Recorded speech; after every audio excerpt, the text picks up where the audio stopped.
Going live. Perfect. Okay, and I'm gonna add the comment to the chat. Hold on.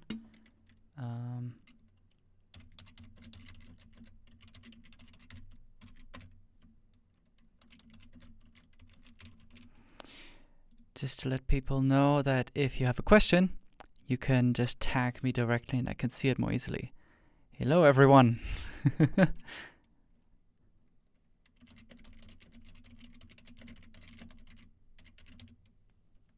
There we go.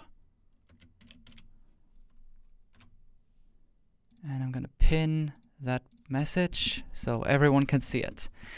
And that should be it. So, welcome. We have completed pretty much the UV unwrapping. And now it is time to finally get into the shading, which is basically the last step for me, at least, shading and texturing. And then the only thing left is rigging. And once that is done, there's going to be a bit of like animation testing, simple walk cycle, just stress testing the rig. And then this character will be published for free. I have no idea when that's going to happen. Could still be a long time ahead, because if it goes by the current pace, then yeah, it's still months. But that's also because we have a movie production going on at the same time. Lots of things to look forward to. So I already see some first comments. Why is it so hard to sculpt in Blender? It shouldn't be. Like, I think for the most part, it's never been as accessible as it is right now. There's some caveats to, like, some things that you need to know about how 3D works in general, and some of the, like, in general, how to use Blender, but there's not too much to learn, I think.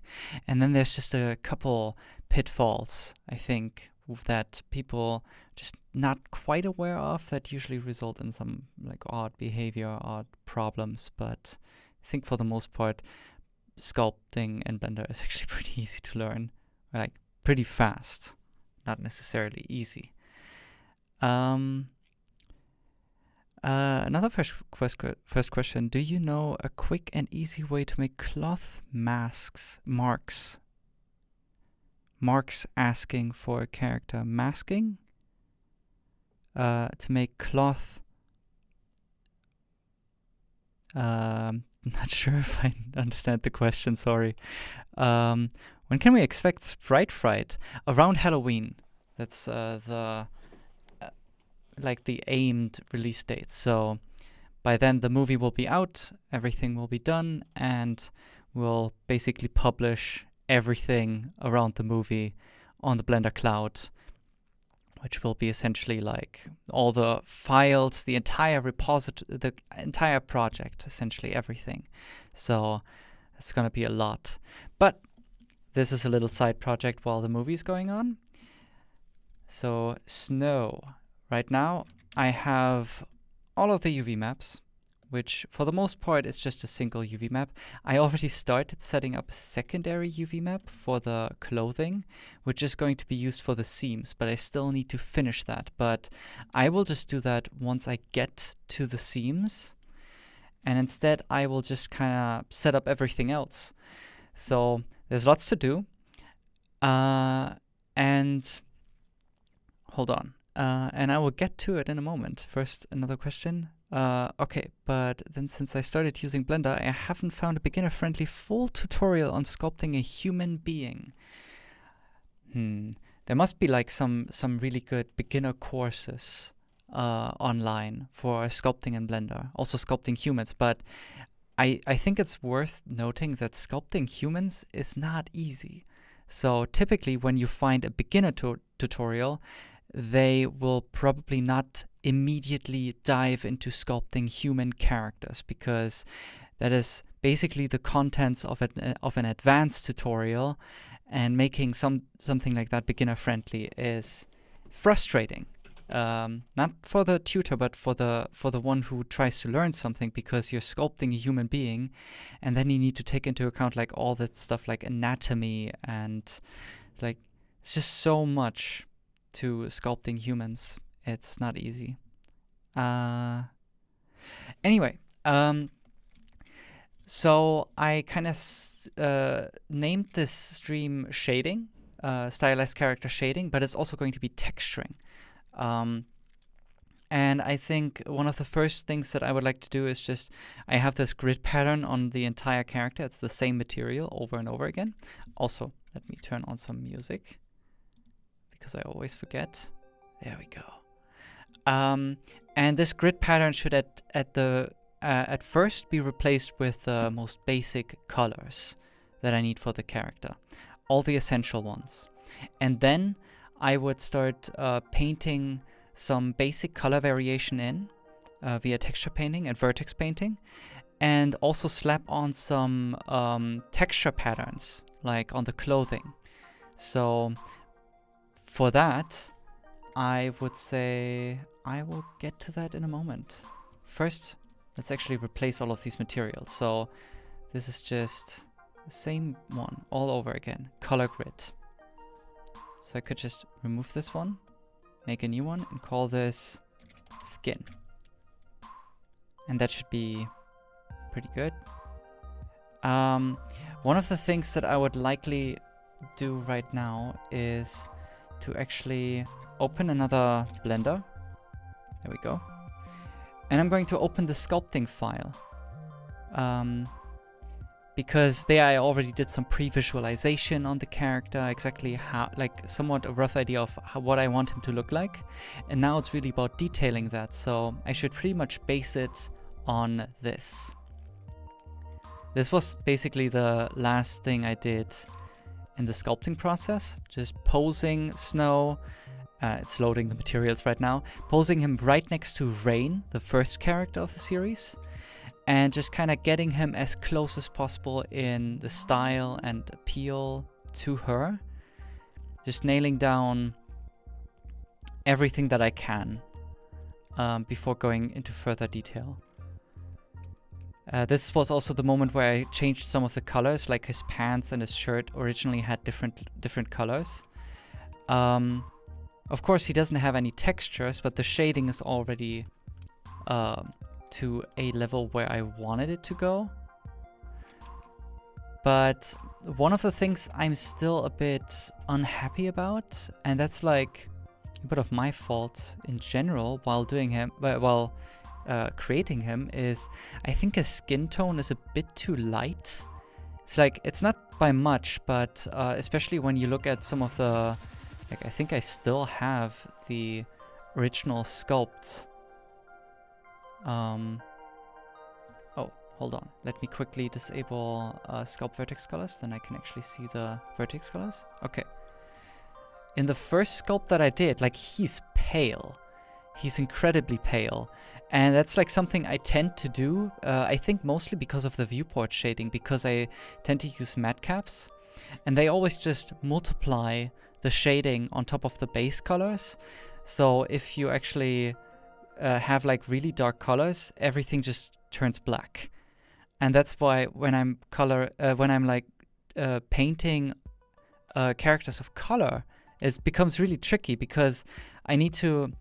This was actually the moment in time where I actually started making my own matte caps and my own viewport shading setups, because it just became so frustrating. I wanted the colors to be the right shade, but I can't see the model anymore.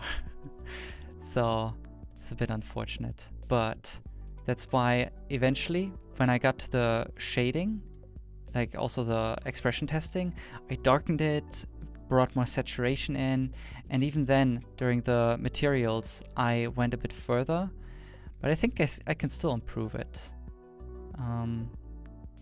Oh wait, lighting setup, there we go. But this is the thing I want to use as a reference. So I'm gonna switch this to not diffuse light, but diffuse color. And ideally I should turn off color management over here. It's on Filmic by default, but if I just want to see the exact colors or exact values on screen, I switch it back to standard, because then it's not going to get color corrected. At least not, it's going to get color corrected in the right way. So if I wanted to, I could just pick colors directly from here. And that's what I'm going to do. But for that, I need to get this collection into, hold on, what? Into this. I have 2 blenders open right now, and I need to get the posing collection into the shading file. So I'm gonna go over here, file, link.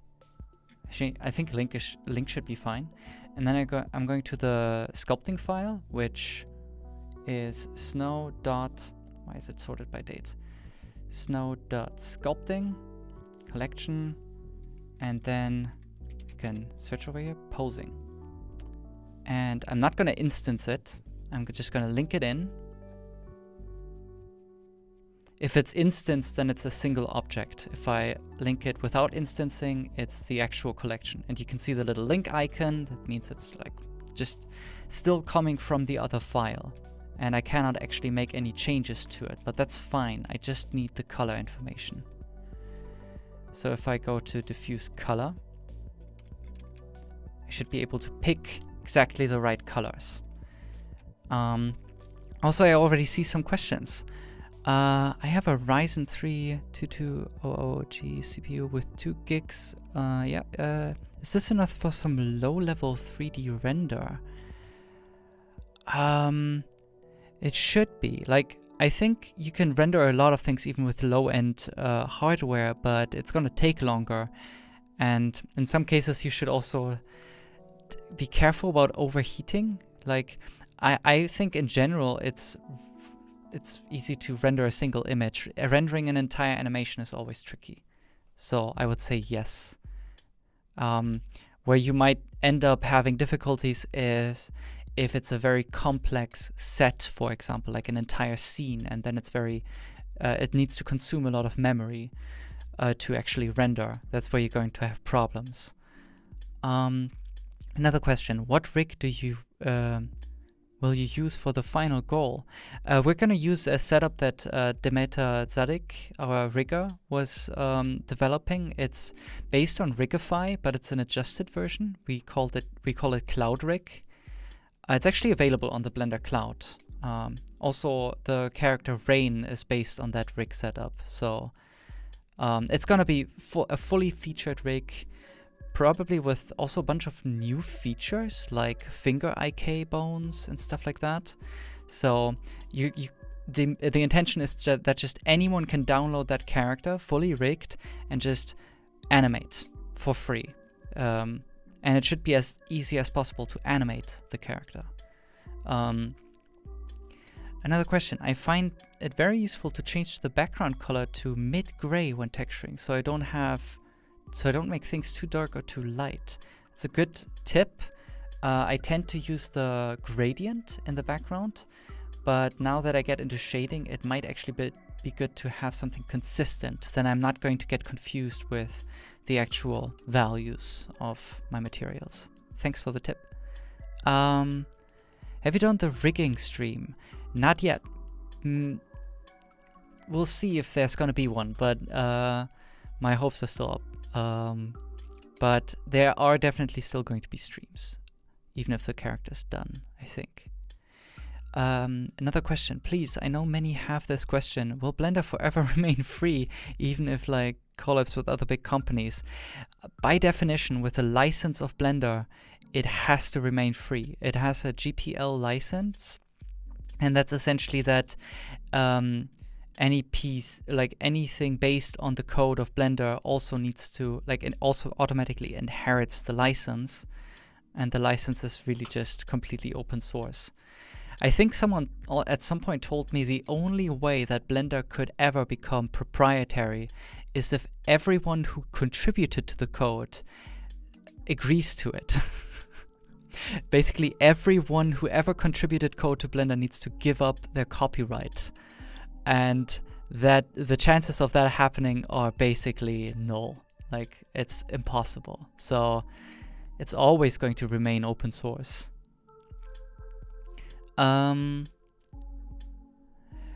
Other questions. Do you like Maxiamo auto rigging? To be honest, I've heard of it the first time now that there was the collaboration announcement with Adobe, so I still need to look into it. Another question. I'm looking forward to the Blend Rig 5. Yeah. I mean, it's great with all of that stuff being kept up to date. But yeah, I will continue now with this. So I think one of the things that I would like to do right now, and that is a bit of a new feature, is it's linked in all of these parts of the original sculpt of snow over here. So that means I cannot move them. Like, even if I would have like the move tool or anything, it's just completely locked, and you can see everything here is grayed out. It's linked in, I cannot change anything. Except if I right click on it and use one of the new features, which is a library override. So I can make make library override hierarchy that's going to override the entire hierarchy of what I just selected. And that means it's gonna get this little link icon with an arrow crossing it. Now this is still linked in, but any changes that I'm now doing to this are going to get saved. So I can actually select all of these objects and just move them a bit to, let's say to the left. And now you can see if I, hold on, if I open these up, all of these also have library overrides, and there's now a library override for the location. So these objects are going to get linked in from another file, and then get an added, or like a changed location added to it. So I love this feature. I'm really looking forward to this being actually released and expanded upon. And now that means I can actually bring back my retopologized character and have them side by side. Now, let's switch to orthographic. Oh, actually, I'm gonna quickly save and open Firefox, because I wanted to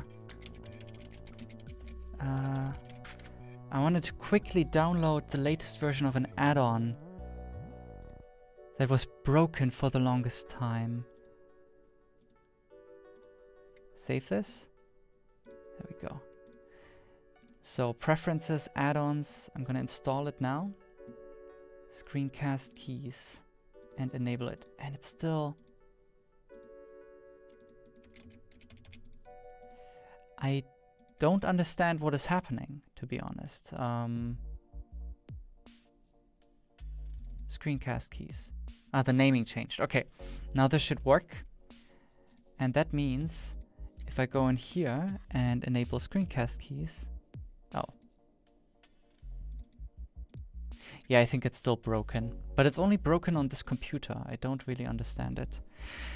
I wanted to show the shortcuts that I'm pressing. Sorry, but that won't be happening. Anyway, now I actually have these side by side, and I can actually pick with the color picker the base color of snow over here. And I would like to just like darken his skin just a little bit more, just the base color of his skin, because I'm going to paint a bit more brightness information on his face and his arms and so on. So I'm going to build up in value instead of starting already with something rather light, like that. I'm going to try this, and then I'm basically going to just continue from here. There's the hair. So like this, and I'm going to pick all of the other hair objects and just link the material from here with Control L, like that. Okay, then there's also the shirt, new shirt, and actually I'm going to call this snow.shirt, because I want these material names to be a bit more descriptive, especially because I'm going to maybe there's going to be different characters at once in a file. So there's going to be rain.shirt and snow.shirt. At least that way I have no confusion. Okay, so, and I'll just continue doing this for a bit. Snow.pants and pick the right color. I forgot that they are blue, to be honest. I thought I made them more gray. I actually would like to have them a bit more gray. That was actually what I was aiming for.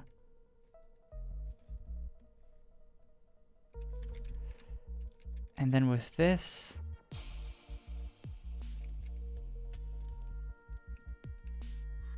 yeah, this is like multiple materials all over the place, I think. Yeah.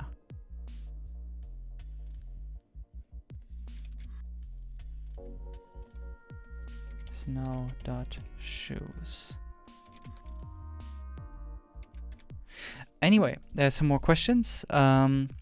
And the final character, the one used in the animation, the parts of the body under the clothes are deleted or remain there. I generally like to keep them. I already aligned the loops and the topology so that if you want the inner body to be gone, you can just select that part of the body and add a mask modifier to it. And then it will just actually just hide the geometry. It's a bit better to just at least keep it. One of the reasons why I also like to keep the topology is because the topology of the clothes and the topology of the body are actually very similar. So once the character's being rigged, the weight painting can happen all on the body. And since the clothes are so similar and so close to the skin, the weights of the body can just be transferred to the clothes. So it saves a bit of time for the rigging. It just makes it a bit easier. But yeah, and then the body can just, instead of being deleted, the parts that are not visible can just be hidden. That way you can also avoid intersections. Anyway, for the shoes I need multiple materials. So there's no sole. And that is going to be the lower part. Let's see, assign.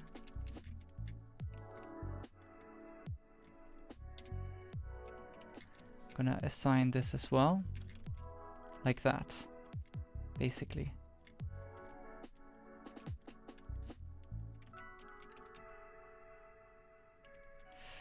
I think, yeah, this one still belongs there as well.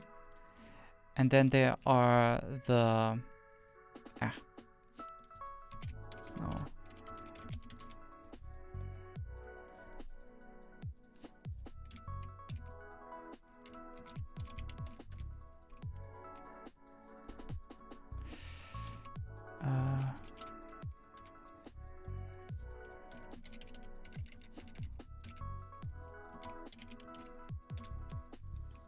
perfect.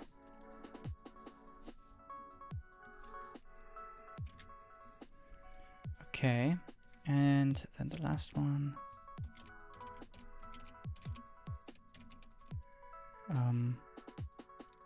Laces. Exactly.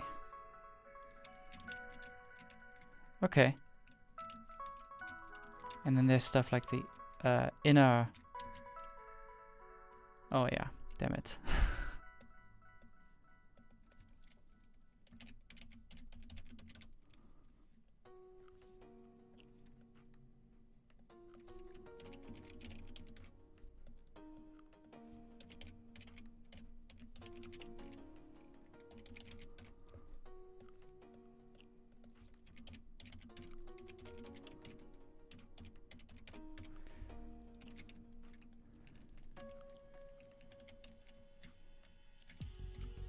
Okay, just generally I like to select all of these and then just assign these like that.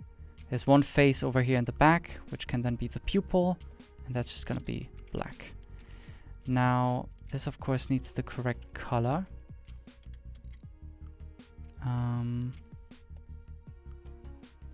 Yeah, of course.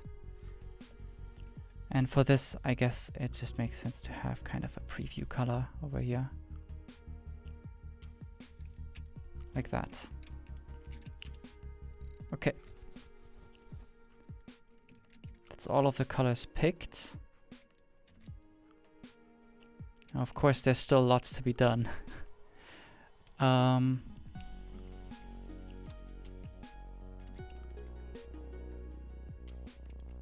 Okay, some more questions. You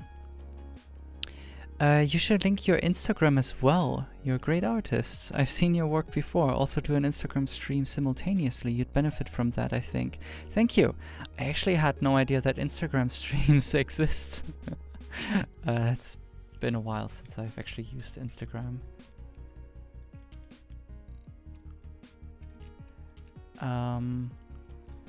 Wow, there's actually... Hold on.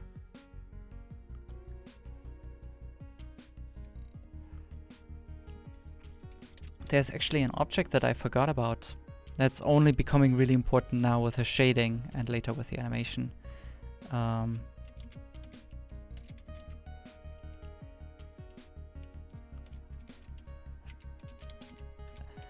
I made a mistake with naming. Eyes white. And then there's the cornea. And the cornea needs to be transparent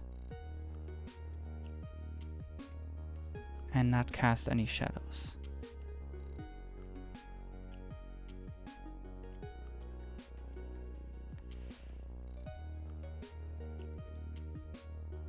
I find the default settings on materials a bit odd because by default it's impossible to actually achieve transparency, and also screen space refractions are off, so that just makes transparency even harder to do. It's a bit insane. I don't understand it.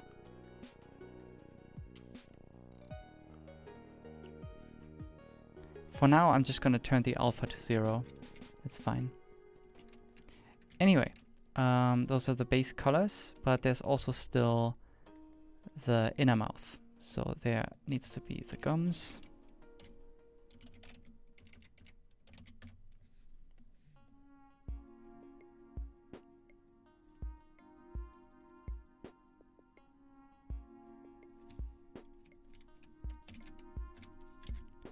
And the teeth. It can just remain white, it's fine. And then the tongue can just... I'm just gonna copy the material from the gums and just call this tongue. Like that. Okay, that should be good for now. Now I'm gonna save. Some more questions. The topology is so good. Thank you. I tried my best just to make it as polished as possible. Okay, now this is a good start. To go further, there's a bunch of things that I need. So I will get to the clothing textures once I start with the clothing, I think. For now, I think it's actually better to prepare the model a little bit more. And there's like one very important thing missing. First of all, that little eye dot over here, like this one. This is something we generally add to the animated characters because if they're a bit cartoony or stylized, it's nice to have that very distinct eye highlight that you have control over in the lighting, not by moving lights around, but to actually place a little circle. And that can be hooked up to the rig, so the animators actually also have control over it, because that eye highlight actually adds a lot of appeal. So let's just add that. I have the cornea over here, and I would like to add the eye highlight exactly over here at that center point of the eyes. Okay, I'm gonna click on Snow Retopo the collection so that if I add a circle over here, it's actually going to add it directly in that collection. I'm gonna make this, actually this can be 32 vertices, that's fine. And I'm going to make it an n-gon, why not? I'm gonna rotate it 90 degrees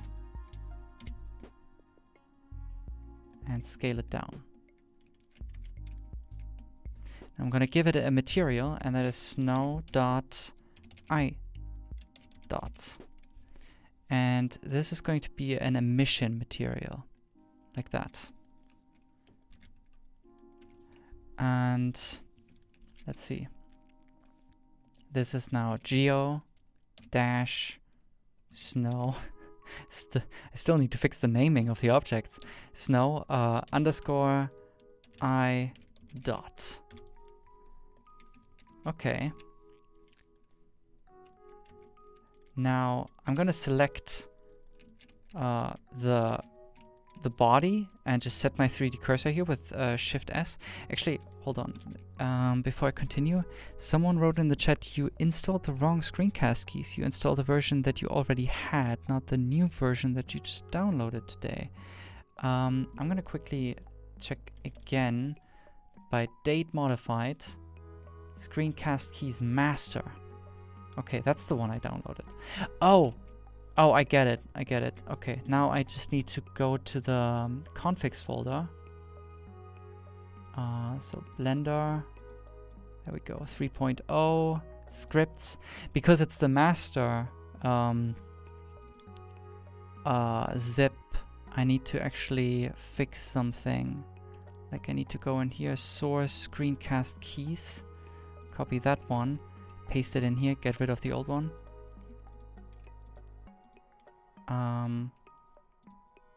Now actually, let me save this. Quit Blender. Quit Blender once more. Blender. Open it up and go to snow shading.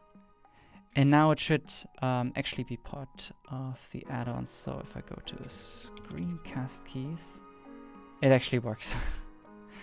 Thank God. Okay, now enable Screencast keys. I'm gonna quickly change the settings here. So it's gonna show the hold status and the event history, and the label of the last used operator. Now I just need to increase the size of these. Mouse can also be a bit bigger.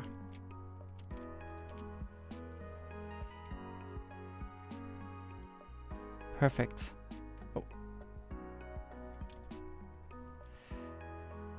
Save preferences. And now this is actually going to work. Thank you very much. Okay, awesome. Now you can see my shortcuts. Some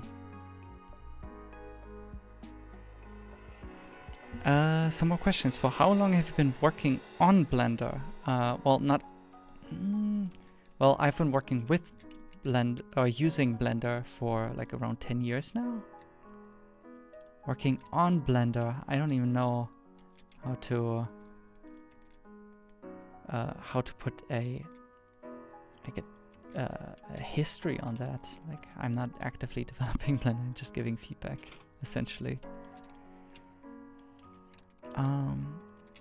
Anyway, I'm gonna quickly apply the scale on this one. I would like to keep the location though, but I'm gonna apply the scale and the rotation. Now, I wanted to set the 3D cursor exactly at the center of the character, which is luckily also the world origin. And now, if I actually set the pivot point to be the 3D cursor, I can duplicate the I dot, Control M, X, and get it over to the other side. Now I'm gonna call this I dot R and the other one I dot L. Like that. I'm gonna apply the scale over here, and bam. Perfect. Now, I'll just quickly go over the other objects to correct the naming. Now this is supposed to be snow gums lower. And this is snow gums teeth lower.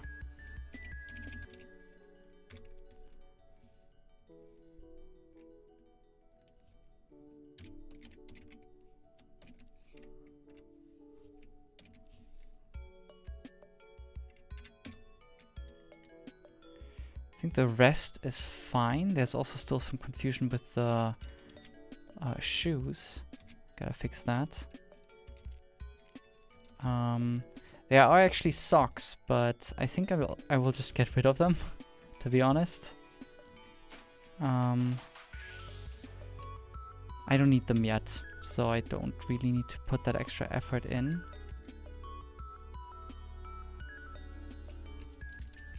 Yeah.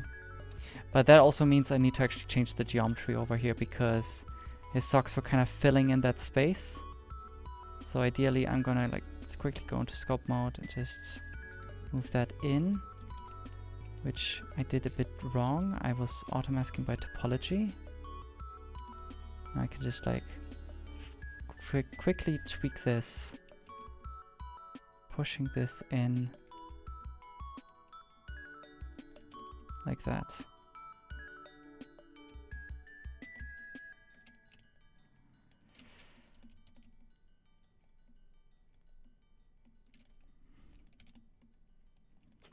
Perfect. I see some weird intersections right here. Need to quickly check what they are. So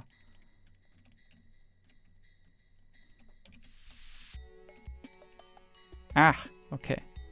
That makes sense. There's like, okay, I'm gonna create face sets by loose parts. That means that I have like these nice little colored face sets. And in sculpt mode, I can then just hide these. Okay. So now I have this one.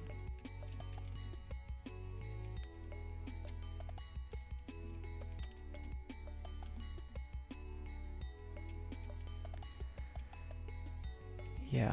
Okay. This is all looking good. Eventually I will need to actually like, currently these objects are just mirrored. It would be best if I just...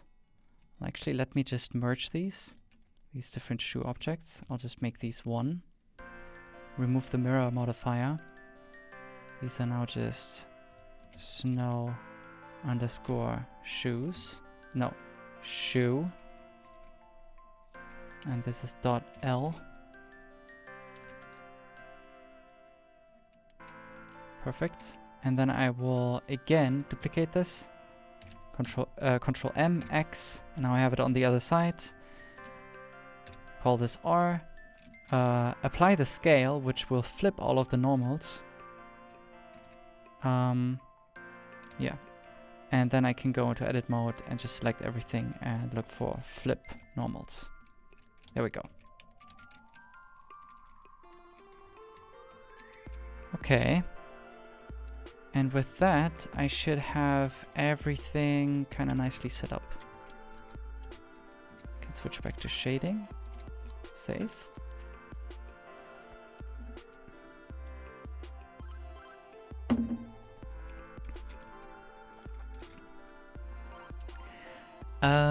I see some more questions. Do you see much performance drop when using a bunch of different materials? I've been using a single material with UDIMs lately. I use Substance Painter. If you use a single material with lots of UDIMs, especially if there's like high-res textures, yeah, the performance drops. That's also something that I heard, but I haven't experienced it myself yet. So that's something to look forward to. And there's another question. Hey, I was just wondering, are you using a mouse or graphics tablet? I use a graphics tablet basically 99% of the time. The only times I actually switch to a mouse is if I want to test mouse button behavior, or if I want to use the mouse wheel, which usually I can work around. Okay, now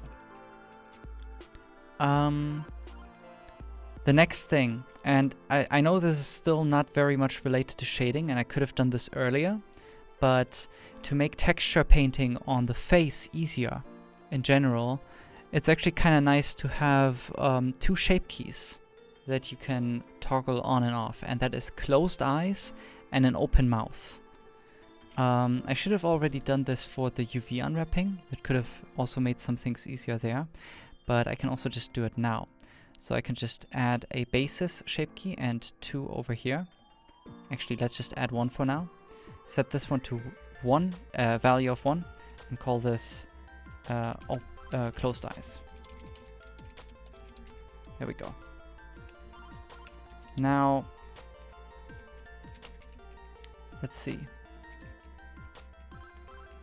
This shouldn't take too long. It's essentially just about like selecting these bits over here and rotating them around the eye. So kind of like this. I'm gonna switch to orthographic. And I can actually use the gizmo over here to just rotate around the x-axis from any angle.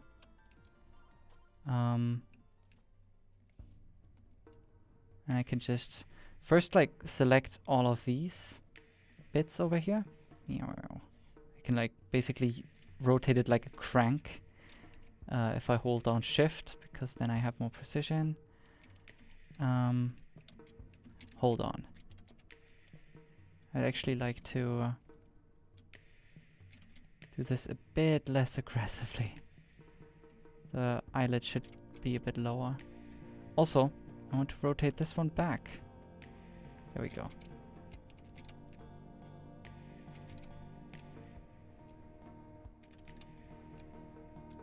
Like that. Kinda.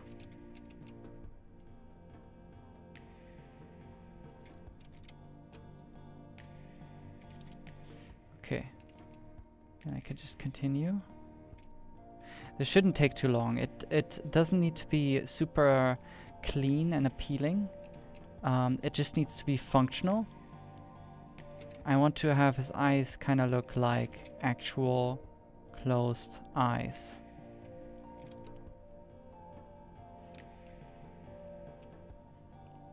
Also, in this case, like the reason why I say I should have done this already during the UV unwrapping process is because this is actually the moment to actually test if there's any UV stretching on the eyelids. So I'm gonna get to that in a moment too. Still need to check that out. Yeah. Oh god. And now the upper eyelid. There we go.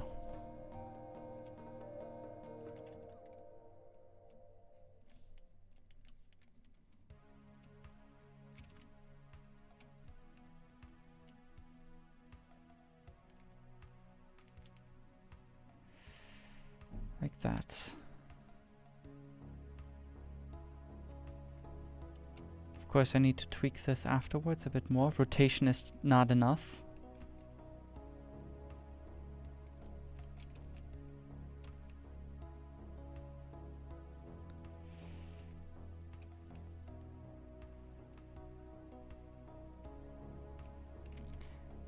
But I will get to that in a moment.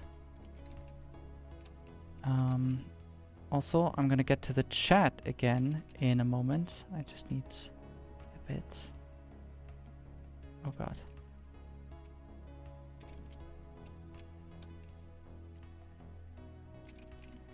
Okay.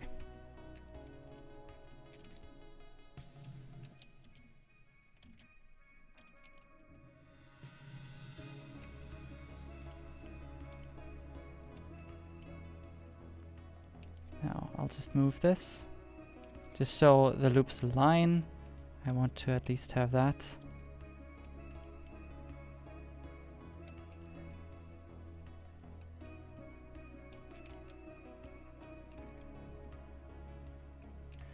Perfect. Now I can go into sculpt mode and just align this a bit more, kind of subtly. I'm also going to quickly go in here and just say use deform only, and it will just not use all the constructive modifiers like subdivision surface modifier. Like that. Get a nice curvature in here.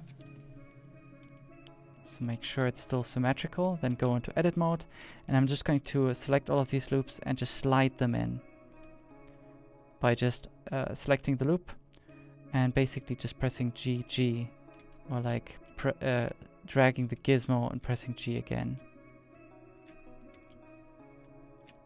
Like that. And that should basically be it. I could do this also on the inner side if I wanted to, but I don't really need to. No. Now, this should work. I'm gonna, over here, disable this again. And now also enable topological auto-masking, because I want to make sure that the eyelids are actually properly on top of each other.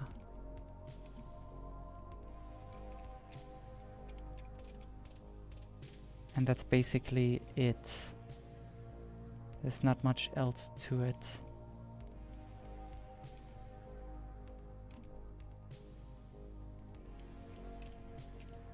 Perfect. I got closed eyes.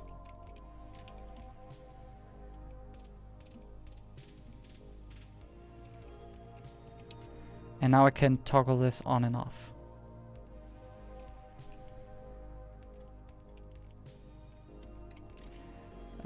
One of the things that I might just not be quite happy with is how... hold on. I'm gonna hide this loop, and I'm gonna hide this loop. And I think I would like to just angle these a bit better.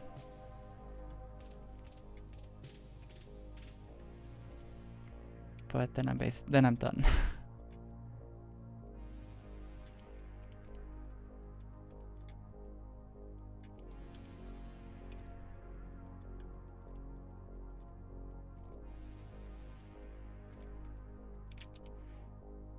Also, I need to get back to the chat. I think there's more questions.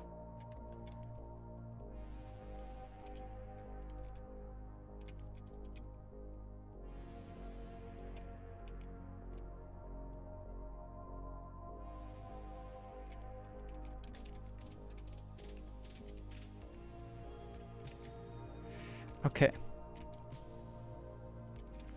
Perfect. So I got that one, and I'm going to make another shape key, which is open mouth. And that one is going to be mainly to check the shading on the inner mouth, if I need to. And questions, are there any?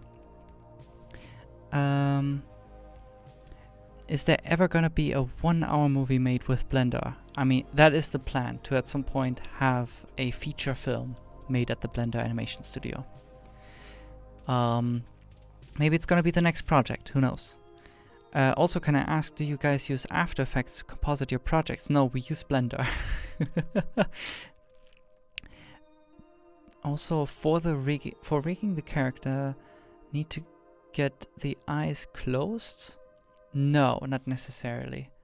That was like, I had like an entire discussion with our rigger Matt on like what is actually the ideal shape. I was so used to just make closed eyes and open eyes as like shape keys, but I think the ideal way is depending on like how often do you see your character with open eyes and how often do you see them with closed eyes.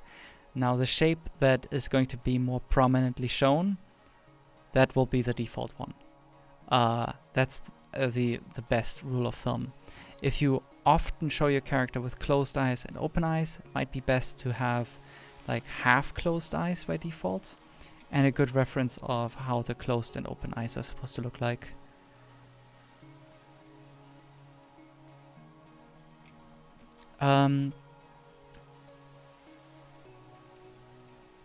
Okay. Now. What was I going to do? The open mouth. Okay. So for that, I think I'm just going to... oh, shit. No, I need to grow the selection.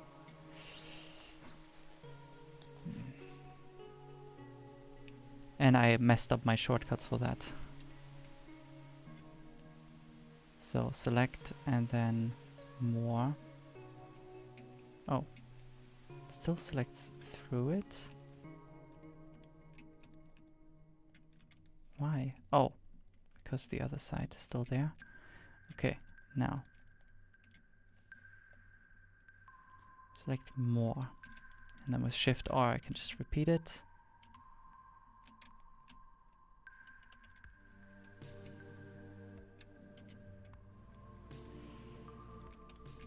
And then I'll just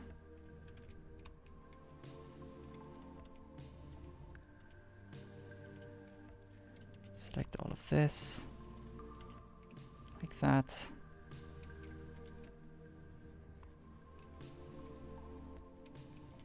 Deselect the loop on the ear.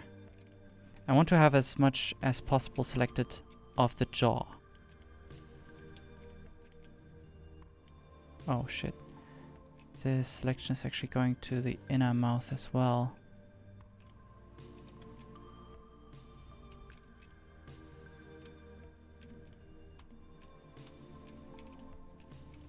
Okay, just need to quickly get rid of some of that. Let's see. Wireframe. Yeah, now I can see it.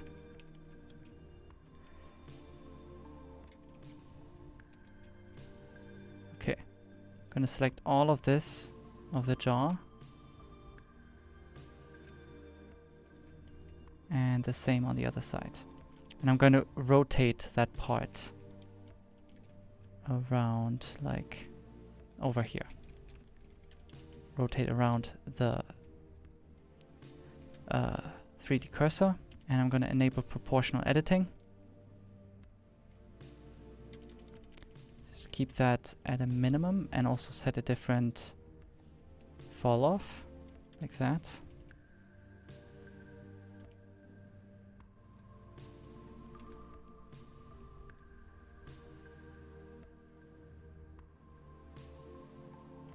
Like that. Okay, now I'm going to go into sculpt mode and continue.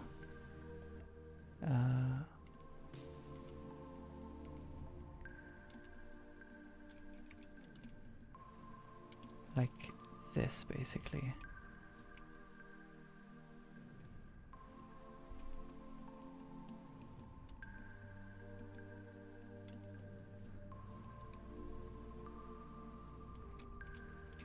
Okay, now this part is usually like very broken after doing that, so I need to smooth this kind of aggressively. Also, I'm gonna enable this button over here, and I'm just like gonna slide this on and off.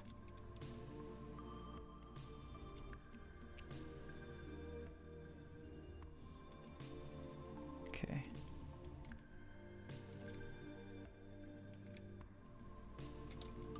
There we go, almost done. And I'm also going to get rid of all the face sets. Don't need them. Not even that correct anyway. So, now I have an open mouth. Kind of, okay. Looks a bit creepy. I'm gonna smooth a bit more over this, because there is realistically a bit of volume loss anyway. And opening your mouth. Like that.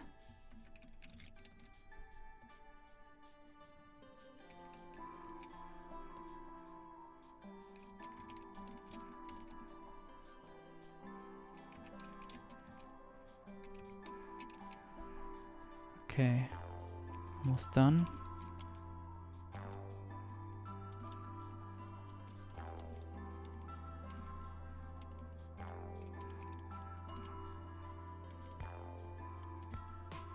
And then of course there's also the inner teeth that need to be rotated around the same point. And I'm gonna also add a shape key for that. Mouth open. And just rotate both of these objects. I need to give them both a shape key with the same name, ideally. And then go into edit mode on both of them and rotate them around the same point. Like that. Oh yeah, and then also the tongue.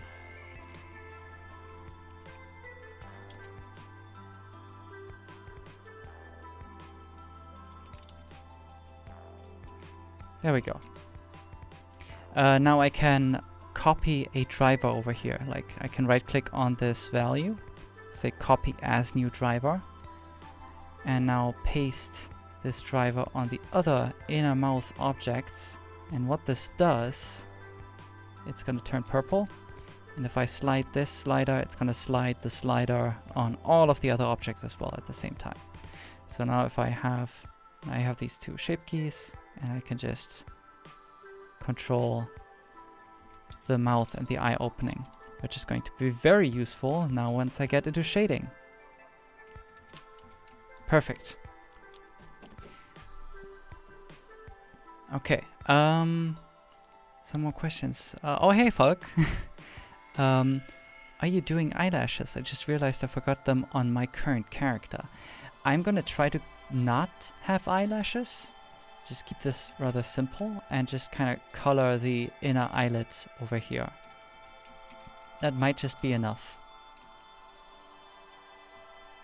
I will have to see. Anyway. Now, I have all the most essential things. Now it's really about the next step. I think I'll just start with the clothing, to be honest.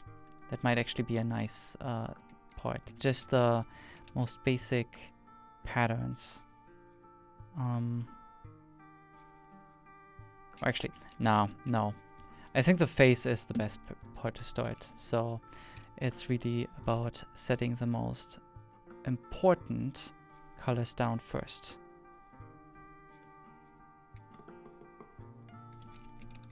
So I'm going to switch over to the shading workspace. And one of the first things that I would like to do actually is just to set the roughness to be a bit higher. I think like 0.58. It's around 0.6 for now as a base. And then we already have the base color. And I'm going to add this over here as well as an input, an RGB. I'm going to copy the color over here. So this is going to be the starting point, basically, this little color over here. Now, I'm going to start to mix that. And since I do have a fairly high resolution, I might just do it with vertex colors. I did it here as well with vertex colors, but let's see.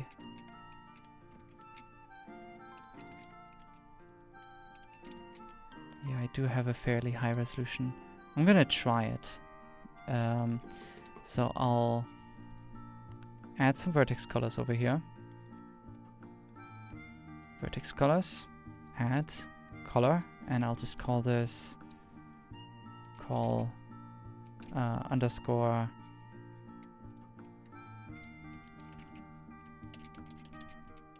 color variation.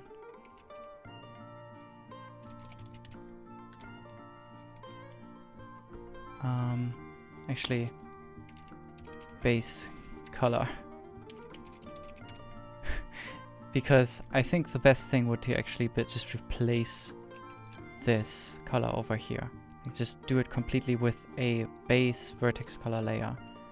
The reason why I'm using vertex colors is because the painting mode for vertex colors is just a bit faster and just works overall better, I think.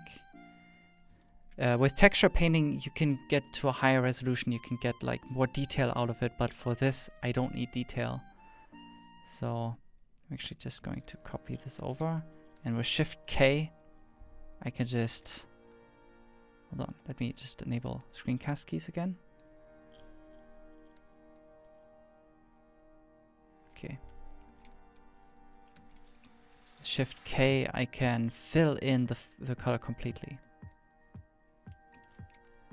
Okay, now I'm actually going to switch to this studio lighting setup that is available by default, and it's actually called Painting, paint.sl, and this just gives like the optimal shading for just basic texture painting. So I do have some references on the site. And I'm going to put them on my secondary display.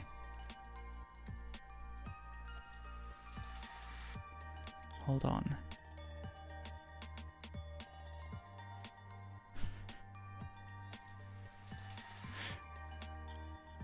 One moment.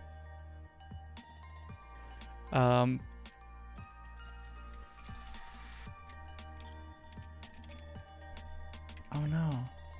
Okay, actually, I noticed that I don't have PureRef on my second computer over here, so I'm actually going to output this as an image. Or maybe I'll just flick back and forth over here so you can actually see what I'm referencing. So it was like a bit, like I watched quite a bit on like how the skin tones actually change on the different areas of the face, and it's a bit different for darker skin, which is interesting. I mean, one of the reoccurring things is especially like also the color variation on the lips, but even for the most part you have like pretty dark skin, like around the eyebrows and the cheeks and the nose, it actually lightens up quite a bit.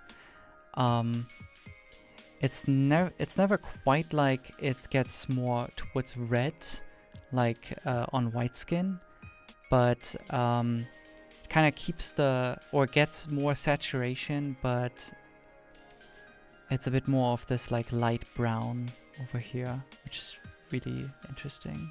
But yeah, I'll just try to get that down. So I might just still tweak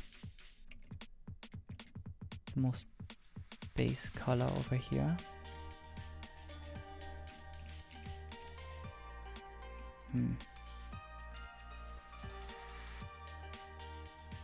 Actually, I'm still not, I'm probably going to change a lot about the colors later on.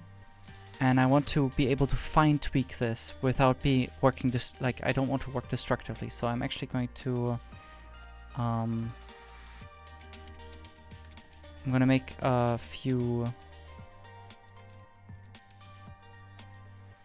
let's see, a few vertex color layers. So one is going to be just brighter. The other one is going to be lips.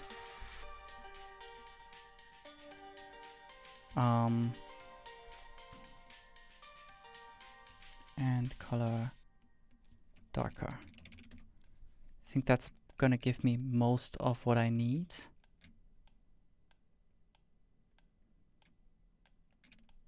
I'm gonna just work with that for now. Okay, so let's get into this.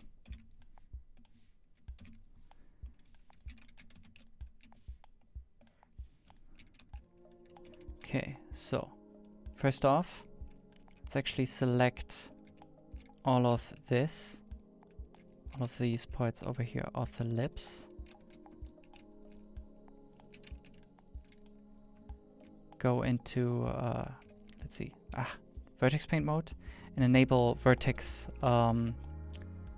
Masking, and then just fill it like that. Now that should already give me a good enough mask. And now I just need to try it out in the material. Also, let's just quickly invert this, so I can just like paint, invert, like that. So now, if I get the vertex colors in here, vertex colors and lips, I can use this as a mask. So Control Shift. Oh, by the way, I'm using the Node Wrangler add-on, which is like really helpful. So I'm using the factor over here. Control H, like that. And I'm going to put this into the output. Yes. Like that. Okay, that's gonna be my starting point over here. So I can actually get a bit of variation in here. So I'm gonna try to like mostly work with masks, black and white masks, to get some color variation in there. Okay, so for the most part it's like gets a bit darker and like less, actually more saturated. Pretty much like all lips, it does gain a bit of saturation, but it gets surprisingly dark on the upper lip.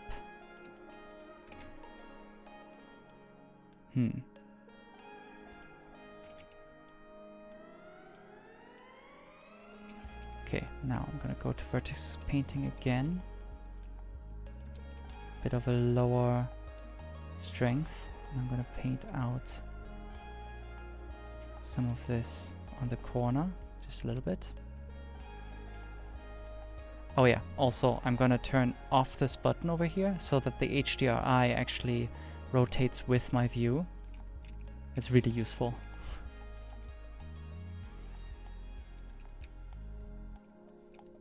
There we go.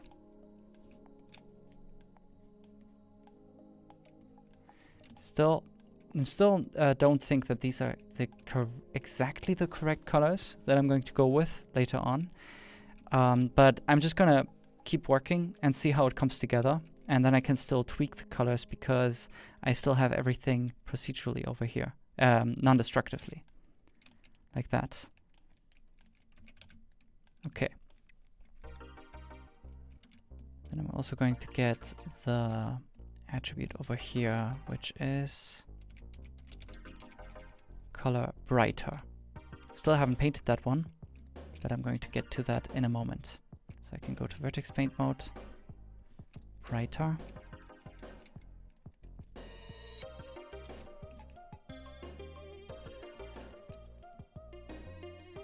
Mix that in.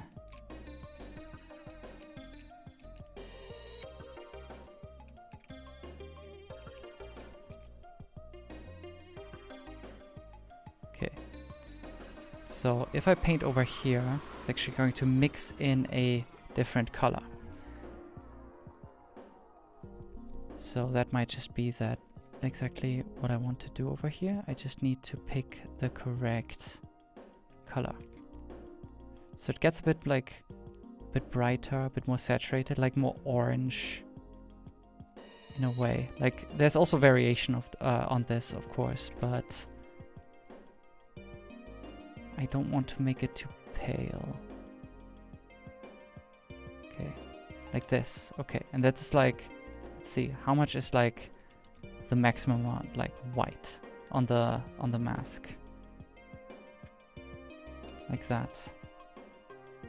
Also some comments in the chat. Can we do a full? What software did you use for all that reference? That's it's PureRef. It's a free software where you can just drag and drop images in, and it's just a big canvas for reference.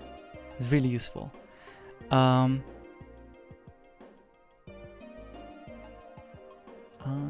That's it. I also see a question: how do y'all animate the character speaking? You mean like lip syncing? I hope that there's gonna be some tutorial about that. That would be amazing. But I'm not an animator, so I can't really comment on that. Sorry. Okay, now I'm gonna paint this out again, and I'm just gonna like very subtly like paint these variations in. So I know that on the cheek it needs to get a bit lighter. like that. Now again, I think this is not exactly the right color, but I'm gonna fix that later on. Oh, also, let's just quickly hide the eyebrows. Because over here, I'd also like to have it all a bit brighter. And then towards the scalp, it gets lighter again.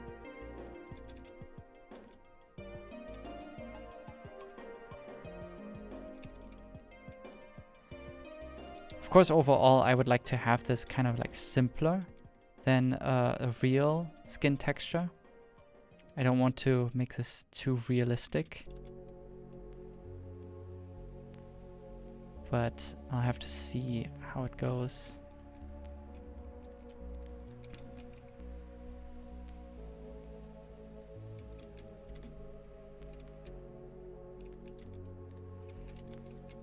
Let's see.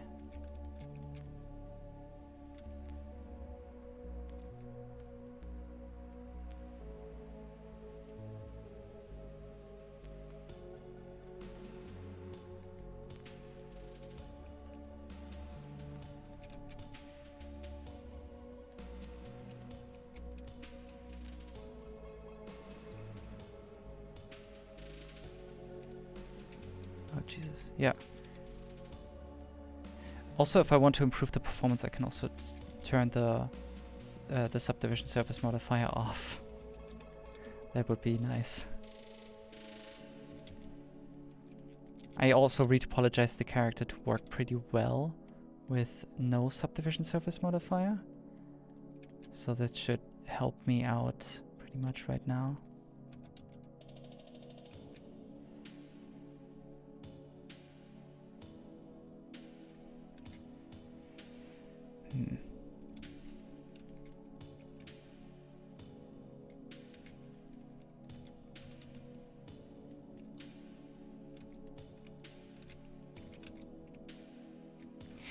Still don't like how when you go into texture painting or weight painting, the wireframe of the selection is still orange.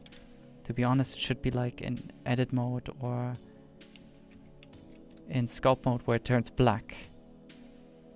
It's way less distracting. You always end up just deselecting before going into any mode. It's not ideal.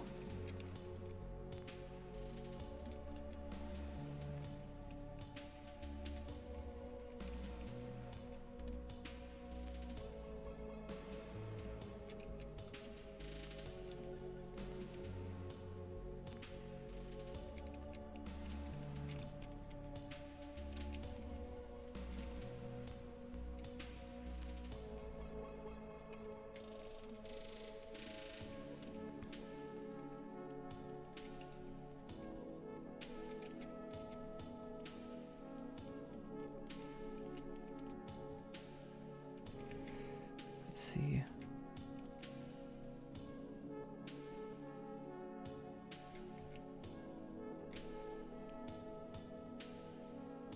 Oh god, wrong slider.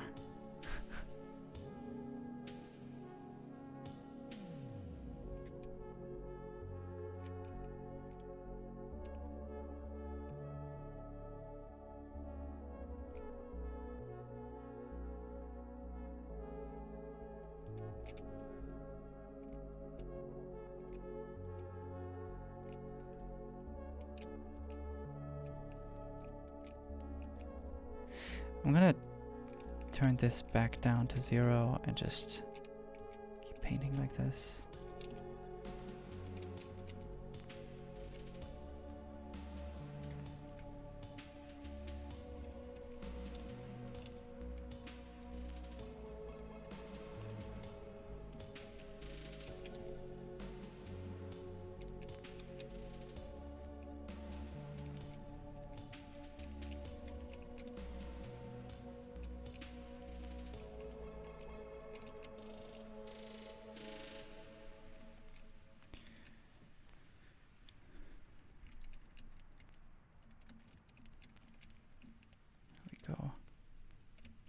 Oh, damn it. One of the references that I actually forgot are hands. Haha. Let me quickly go to Firefox and just get some references for that. Because this is very important again, right? They, like, I can't fully rely on just my own knowledge.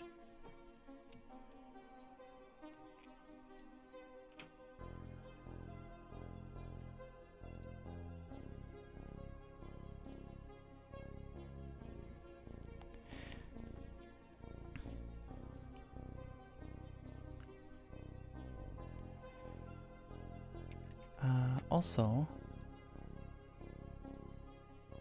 I should bring the opacity down. Oh, I'm also going to go into the themes and turn off the gradient.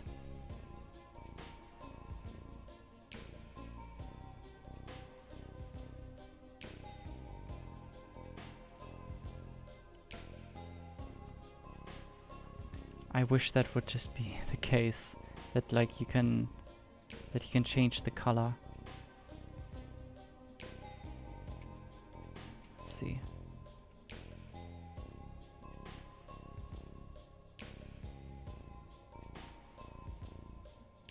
I think overall he's getting very saturated. One of the things I should have also checked is just the exact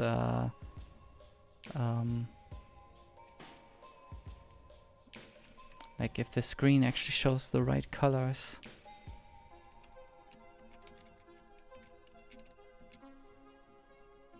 Let's see.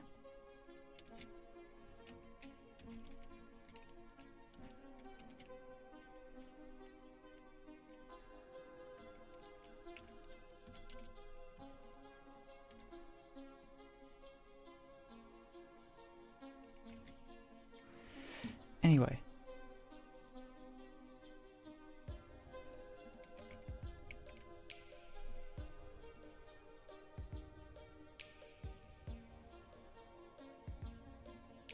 I can actually like just copy image, go to PureRef and paste. And then I have it here. With holding down C, I can just crop it. And now I have it in. It's just for references, this is amazing.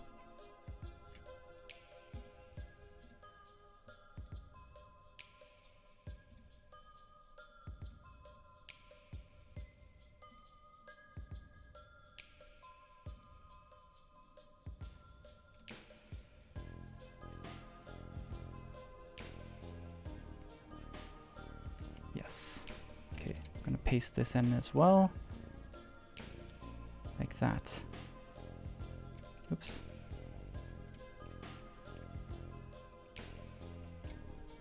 That should be helpful enough.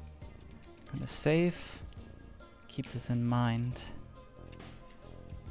Oh, and I'm gonna close this again. Okay, perfect. I also see some more questions. Why don't you paint a black and white map and use it as a guide to tell Blender what areas should have more subsurface scattering? I think it will look more natural. That is the plan. I don't focus too much on subsurface scattering yet because I just want to get the base colors down. Then I will get into like subsurface scattering, roughness, and eventually then also bump. But the base color is the most important. But yes, with black and white masks, that is usually the best way, as far as I know. Are there any web page to find best preferences to 3D modeling? Not sure what you mean. What's the advantage of using Vertex Paint instead of Texture Paint in this case? Thank you. Well, I don't need a lot of detail. Texture Paint can give you a lot of resolution, but in this case I just want to get the most basic colors in, and painting a mask on vertices is fast. It's simple. I don't need any fancy features, and I don't need any UVs even. Like I can just like start painting. And also the great thing with Vertex. Nah, I mean there's multiple advantages. One of them is also Vertex Paint mode, like the painting system, is a bit more advanced than texture painting. Texture painting has some problems still, but so I only really end up using texture painting when I need to get into more detail.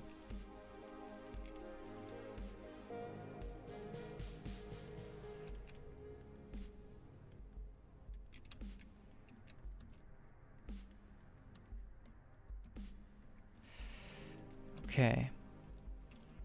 Now I have this mask over here, but I also still want to mix some masks. So I can, say over here, mix these two colors. I actually want to multiply the lips, just so I can be sure that the lips do not get added. Actually, oh. I guess it's the other way around.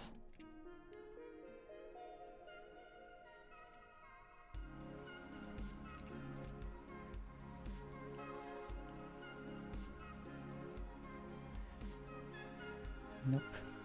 Hold on. Need to invert this. Yeah, and now I can make sure that the lips are not affected by this.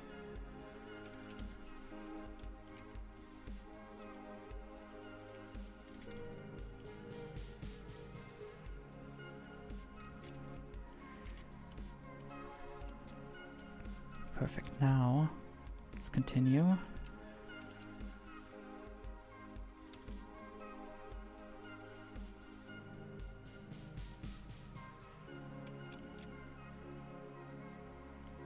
The inverse should be over here. So if I now paint over here, it's actually going to apply a different color.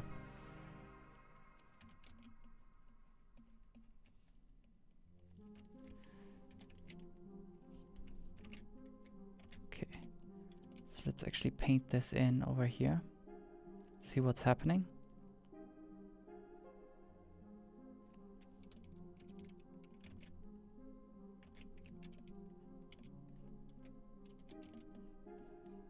Exactly.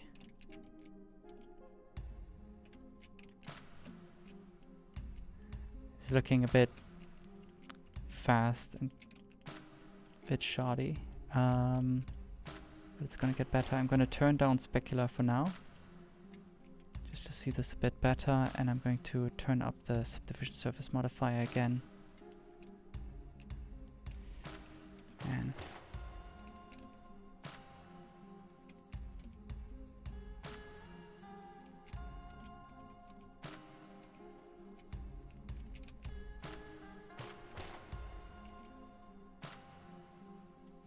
Vertex Painting, I can actually make sure that only the lips are being affected by this.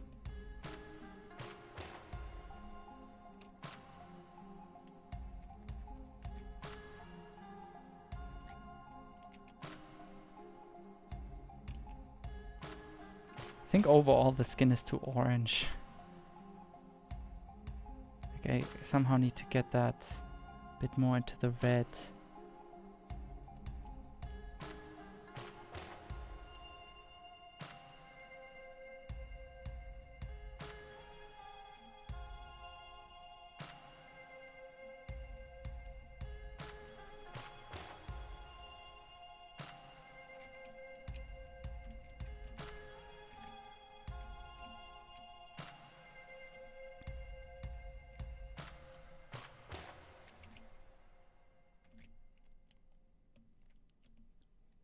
Yeah, it's gonna be a lot about like fine tweaking these colors so that they are just right.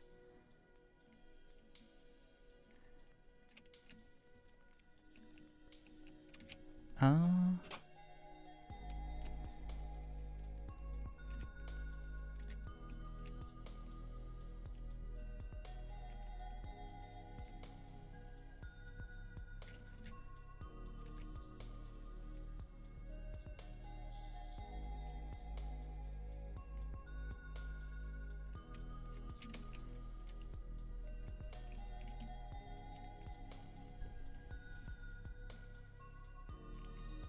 actually open the mouth.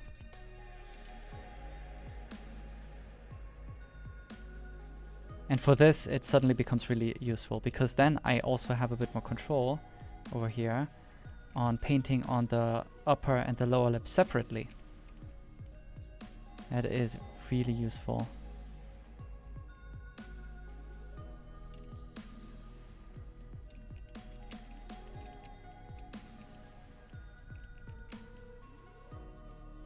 Okay, I'm also gonna bring the specularity back. So set it to 0.5. Like that. Perfect.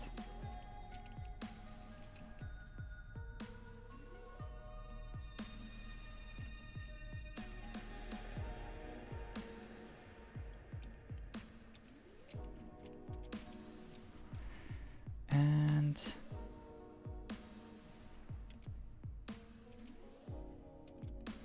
one of the reasons also why I like Vertex Painting more is like performance reasons. So blurring, for example, is actually possible in Vertex Painting. Like, so a lot of these preferences come from technical limitations. The performance of Vertex Painting is always going to be better right now than texture painting.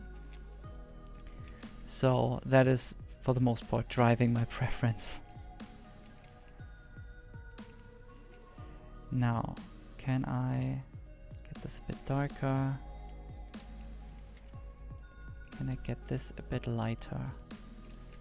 Also, again.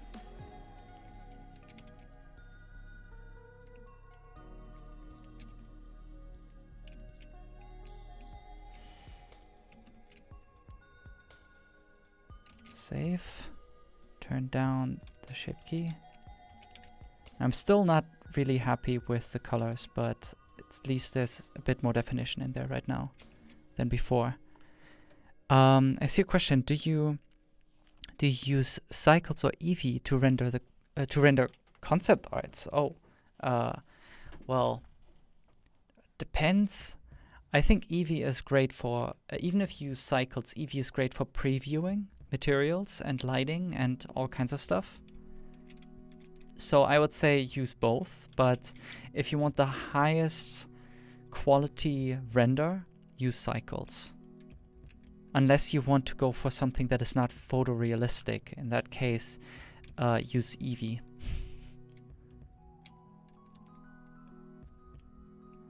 Okay, now I want to finally use the darker part. So I'm going to use the attribute over here called darker.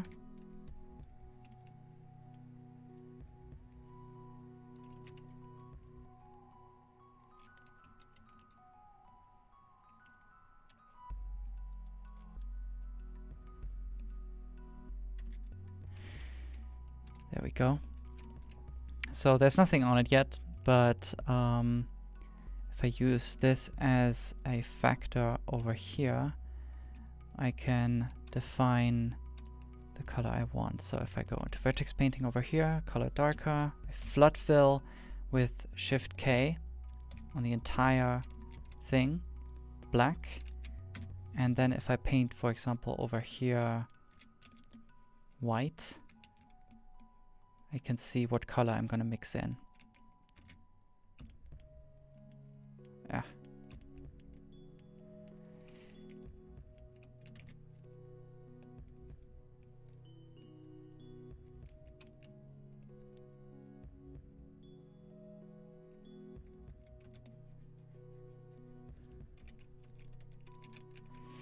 Now I want to have a bit of darker parts around his eyes.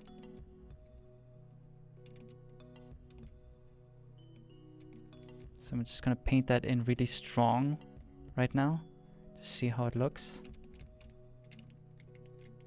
go. And also a bit more on the inner side of his ears. Fading that in. On his forehead, I guess. Let's see.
Is there any more questions? No.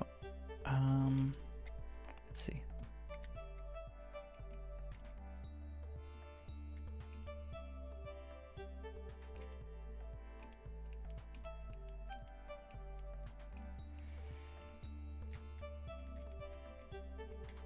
Ah, come on.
And again, I can just keep using these.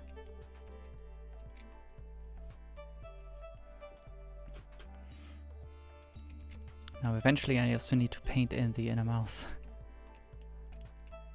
And for that I might actually just take the lips. Vertex color, let's see. Select that entire UV island over here. Go to Vertex Paint mode. Just fill that in. There we go. Oh wow. I only got one side. Huh.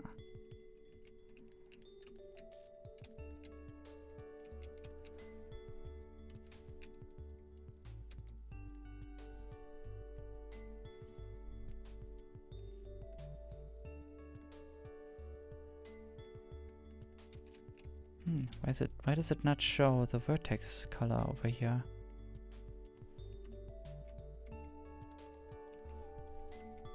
Oh, because I'm using still Sculpt Vertex colors. There we go.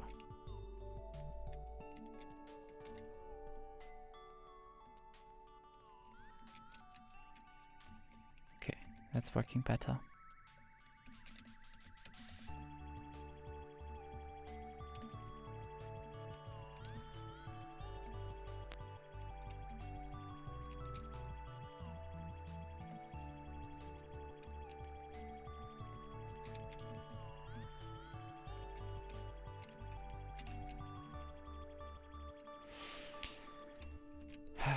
Well, I mean, it's kind of coming together, at least the basic skin tones, but the thing that I'm currently trying to keep in mind is to keep it kind of simple. I don't want it to look too, trying to look too realistic. Kind of like how, if I look at some of these, it's actually kind of simplified, like with, hold on. Oh, I thought I had more references. Like, I also had like references of like close-up shots from Wasabi of Big Hero 6. But even there, the like colors, it's all kept very simple. They all choose very well where to put the colors and where to leave them out.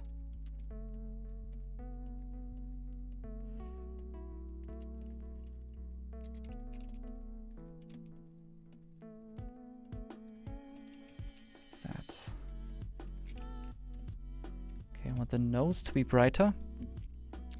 And I want the eyebrows to be slightly brighter.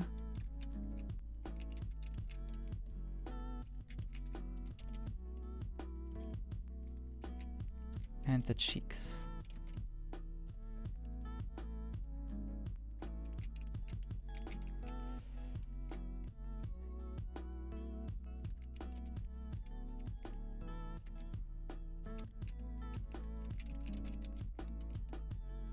Oh.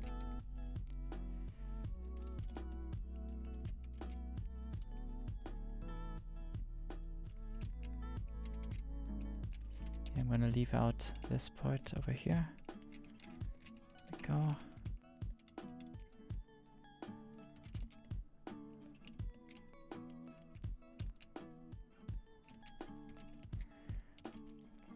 Yeah, this entire part of the cheek should be highlighted.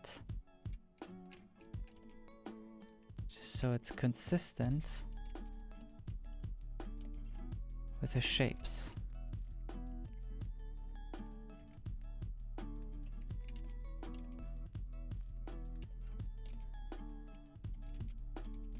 And then again, I can just go over the over it a bit with the blur brush, just to fade this a bit more.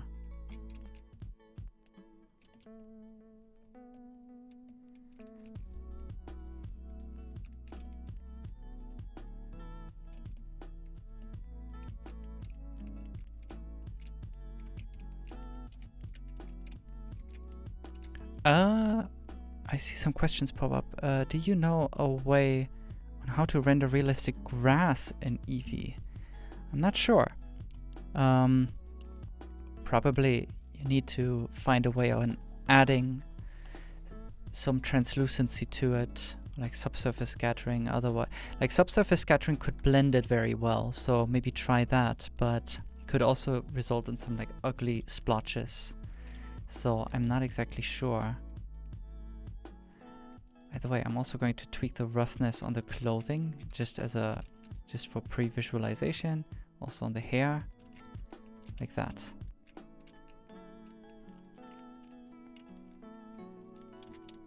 Now, let's close the eyes for a moment.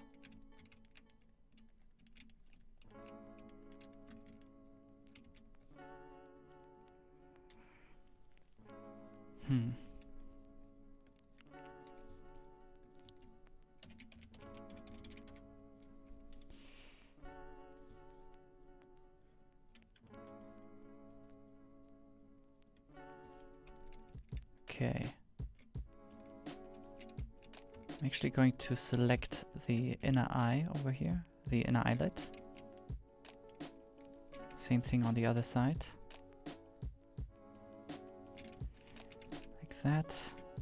Now I can go into Vertex Paint and with this new Vertex color, I can first off like fill everything with black. Like that. What is that? Oh, those are actually vertex colors. Wow.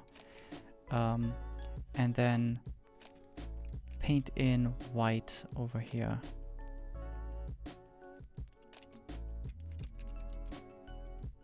Maybe a little bit of strength over here. Okay, I will have to see how that looks. But what I would like to do is to darken the border of the eyelets over there.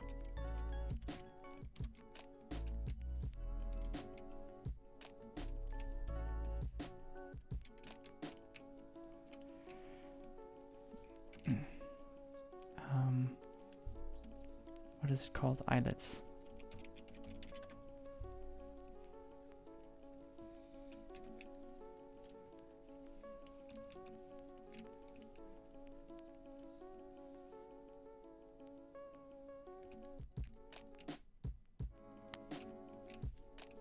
There we go. That already somewhat works. I'm also noticing right now I made a bit of a mistake with... No, how did that happen? Are the eyes moved backwards? No. I guess not. But there's a bit of, like, there's too much of a gap over here. I mean, part of that could be because I need to push these parts further back and scale them down, which does help. Then at least you don't see the inner head if there is a lot of space, but there's also quite a lot of space between the eyelets and the eye. I think the eyes were actually moved at some point. So I'm just gonna grab all of them, screw it, and move them a bit forward.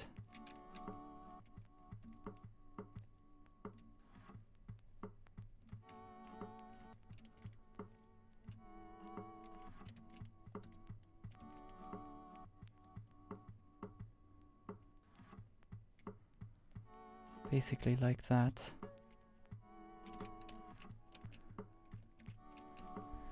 Now I had this animation eye also enabled. I'm gonna get rid of that again. I think I explained that, the reason why that one existed already, but hold on. That one looks like it has the correct location. Oh, it's just bigger.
I never quite liked how the original painting on the sculpt kind of shifted into green.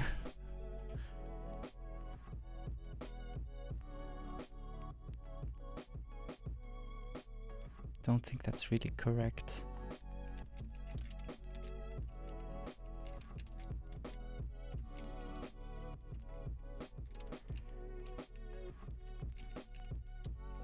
Okay, let's Let's continue for now with the hands, I guess, or like the arms and the hands. So I'm gonna hide the 3D cursor.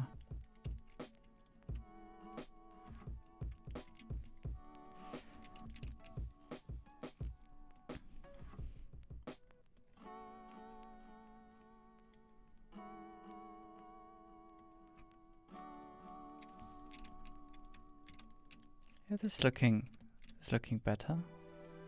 Hold on. I'm gonna subdivide this. Yeah, I like this. Now he has a bit of eyelids. That's gonna help.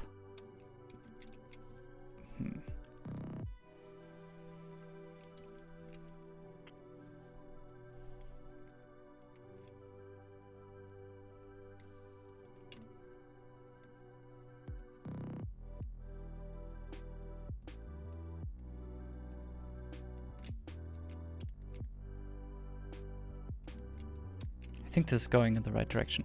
There's also some new questions. I have an H3 HP laptop, so how good can I animate with it? I think animation should be fine. Like, you can even animate on a very low-end system. Rendering always becomes an issue. Do you know a way how to render realistic grass? I already saw this. Did you watch Raya movie, how they made her hair? I didn't watch any making of on how they made the hair, but it always looks impressive.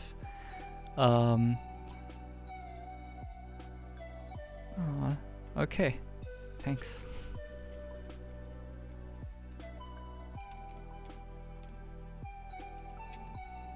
Okay, hold on. Darker.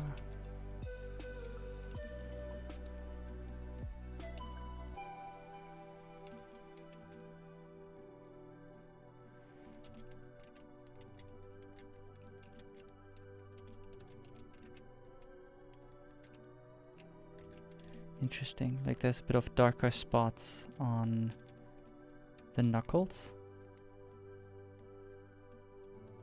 Over here. Just gonna quickly paint them in. And I can still blur them.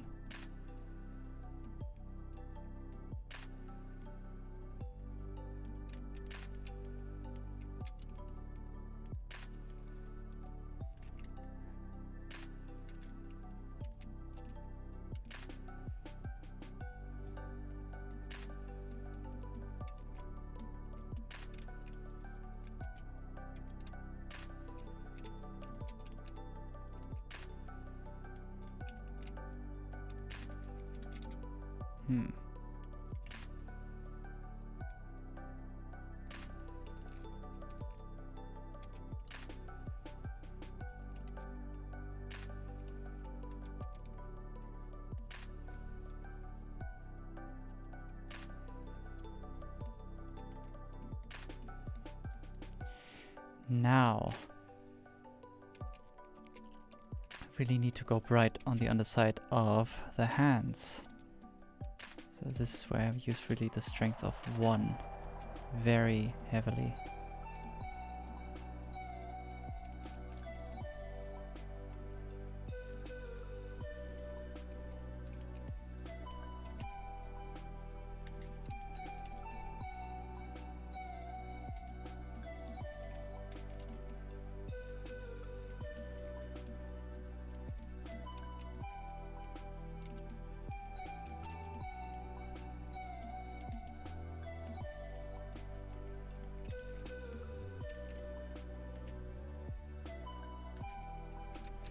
And also the fingertips.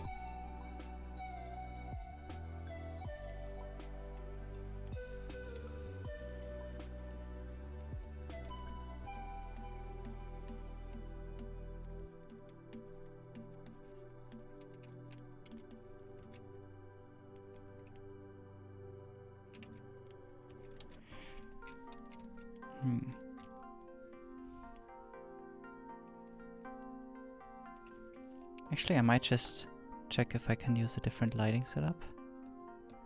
I like the forest one, but it adds a lot of green. Maybe I can just increase the brightness.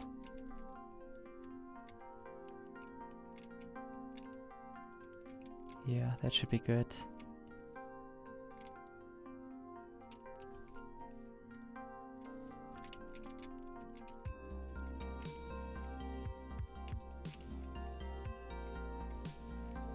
Perfect.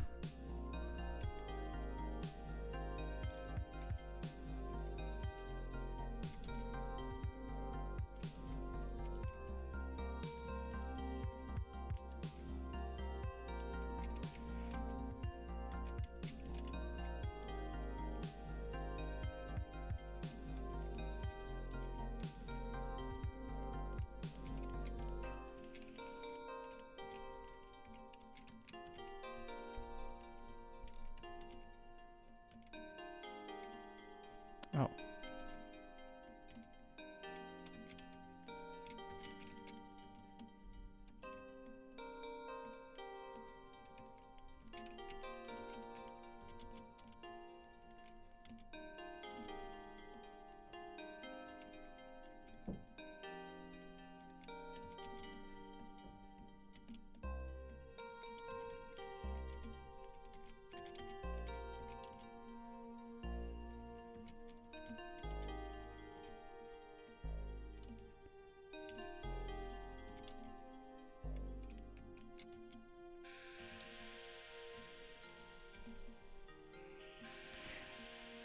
I actually wish the Vertex Paint mode would have a similar key binding like the Sculpt Vertex colors, where you can blur by holding Shift.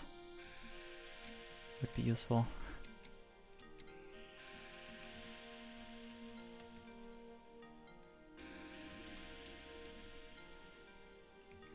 Okay, I'll need to come back to the upper body and the legs. I would like to get some more progress on especially the arms, the hands, and the face.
I actually want to try something.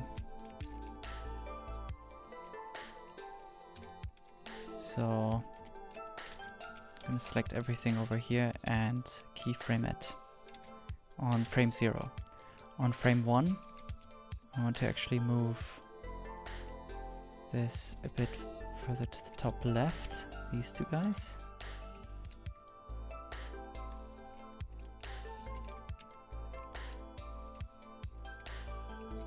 Actually, let me do that another way.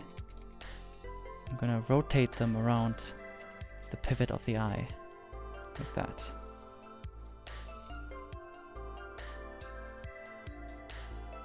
Oh. No, I can't do it for this one.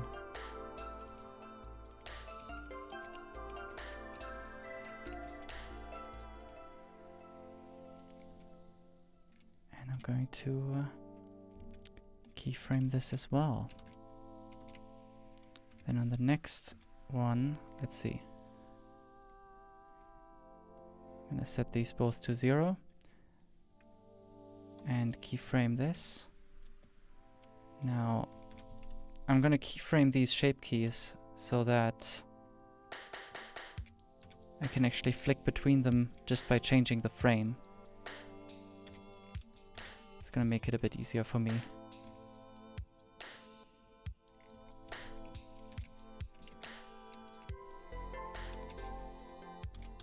Like that. Perfect.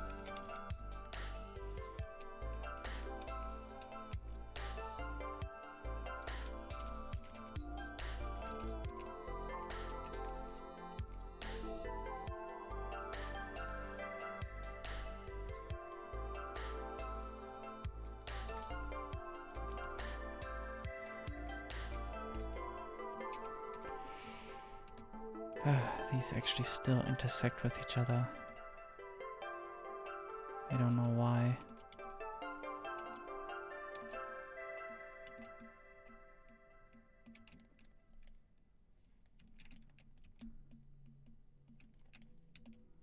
Yeah, they still do. It's not great.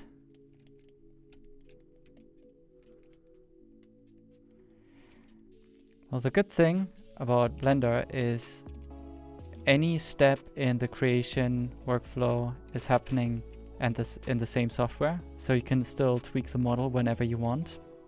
You can tweak anything whenever you want, but that can also be a bad thing. It's not a good habit.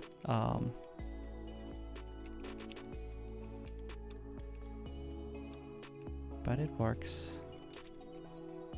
Oh, that's why it's intersecting. Okay, I'm gonna undo. Because at some point I had a solidify modifier on it at the end of the retopo. And now that is gone.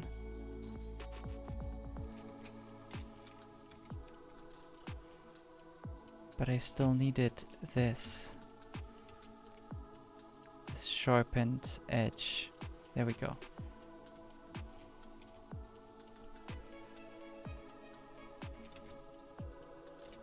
And now it should work. Yeah, it's still intersecting, but now at least if I push this out, it's gonna look better. There we go.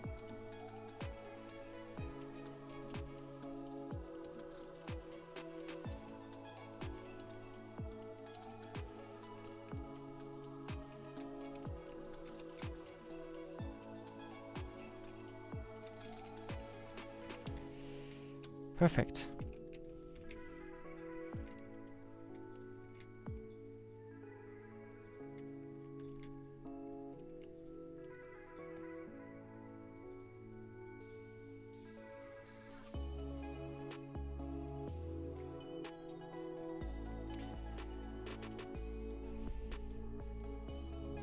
Man.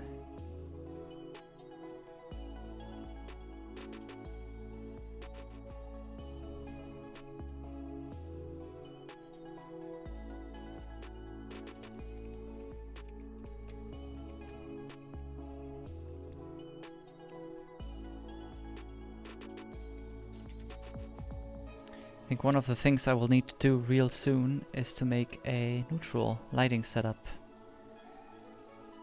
So if I use the scene world over here, and I'm just gonna make a new collection.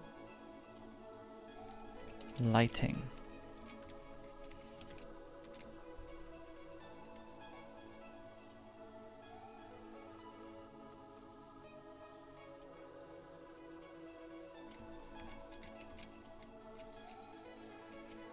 Let's see.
I think this is still pretty similar to the HDRI.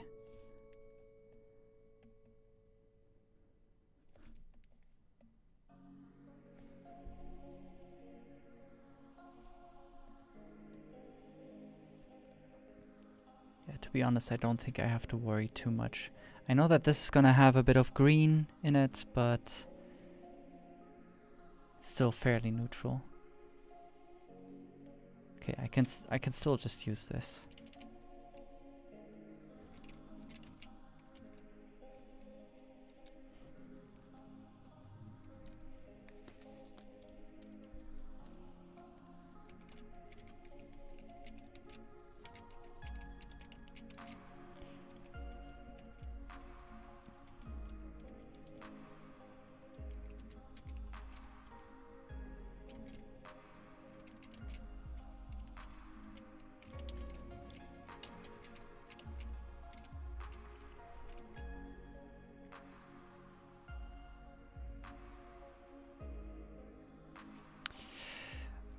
I think I'm like doing this for a bit too long. I'm already working a lot on the skin. I mean, I don't have a lot of time left for the stream, but would be nice to get some more stuff done. I'm gonna add a vertex group for the fingernails. And that's gonna be helpful. Like, I can just select them like this, because I already have UV seams for them.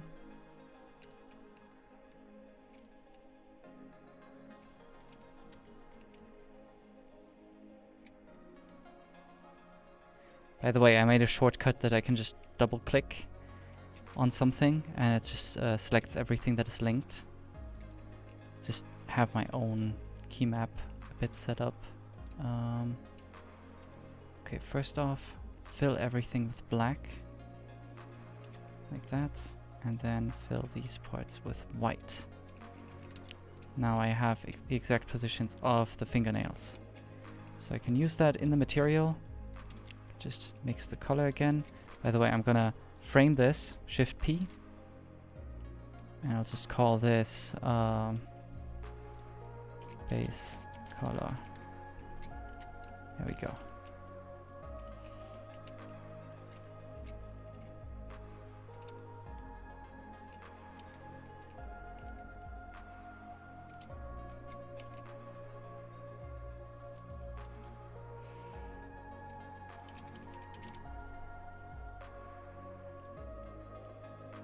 Let's see. Yep, that looks kind of good.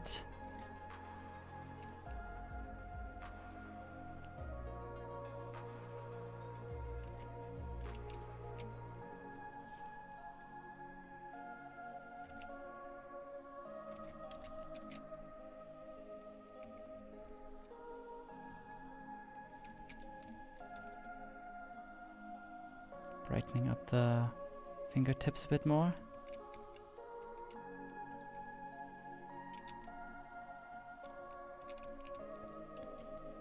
Now this is like a pretty similar workflow as you would see in Substance, where you're mostly painting black and white masks just to mix certain colors in, and it is like a very good workflow because it is very non-destructive. You can at any time just very easily change these colors.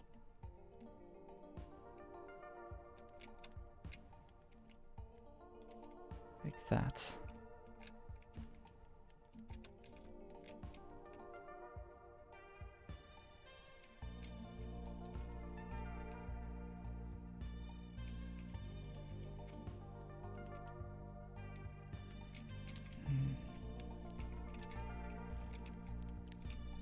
I think this is already working pretty nice. The good thing is also these masks that I've painted, I can reuse them for other things.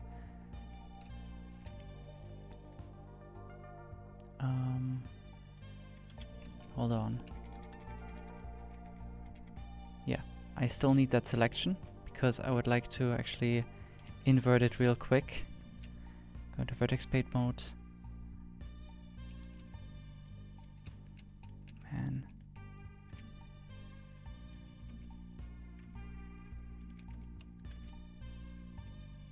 It's not ideal how this transitions. It's not sharp enough. So it's actually...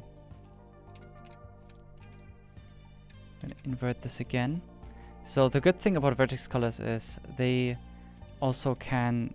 It's like it's not really vertex colors, it's per face corner data, which is like kind of complicated, but it's like it's not just one color per vertex, it's one color per corner of a face. So I can also mask this by face, and if I now flood fill this in white, it actually has a sharp transition over here. So vertex colors have a lot of flexibility in if you want to have sharp or soft transitions between faces and vertices. So if I use this, I'm gonna have the sharp transition that I wanted. Like that.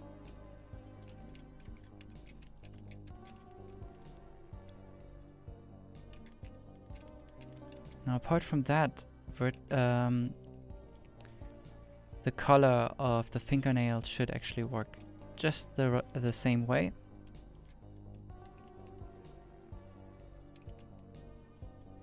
Okay, so I'm gonna get the...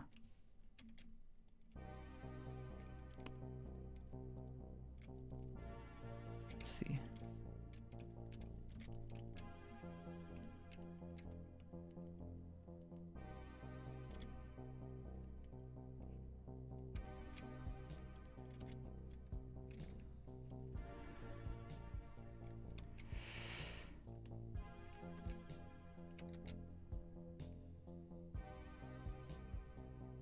Okay, I'm gonna get this. I see some more comments. IRL, there's a sharp separation between the fingernails and skin.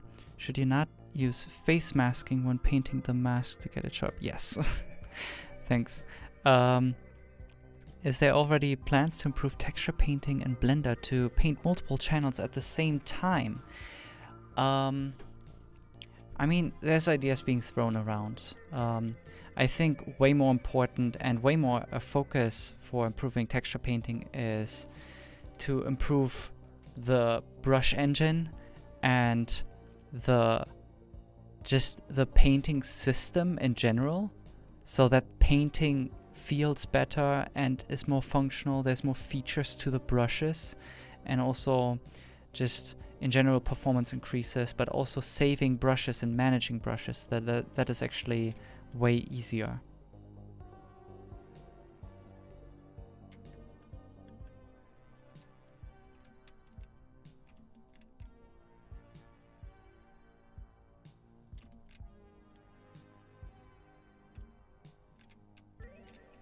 Okay, perfect. I think this is exactly what I need over here. I'm gonna plug this in here. Make this even brighter. Perfect.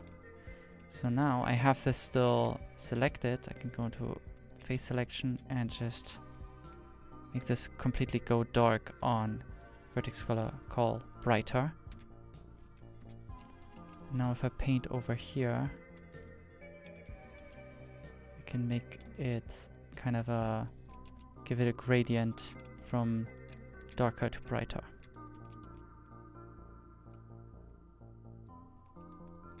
Like that.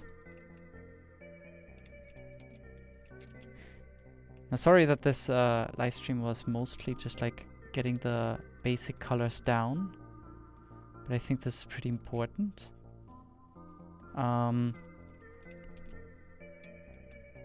actually wanted to get also into like some basic like laying down the actual textures of the clothes.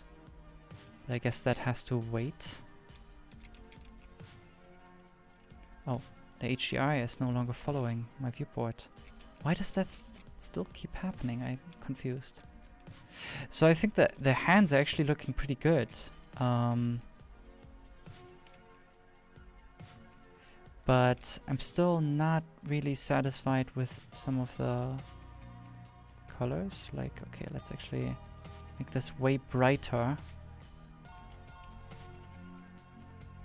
And then I can, on the color brighter, I can just tone it down everywhere else.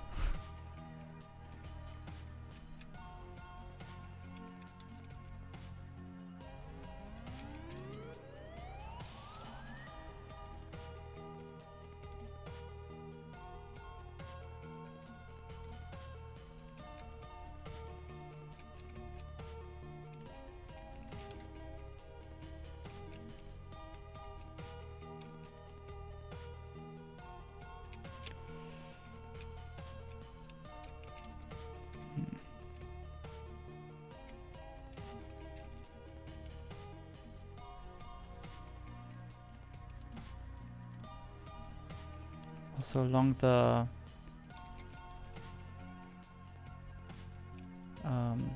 joints, there's a bit of darkening of the skin color.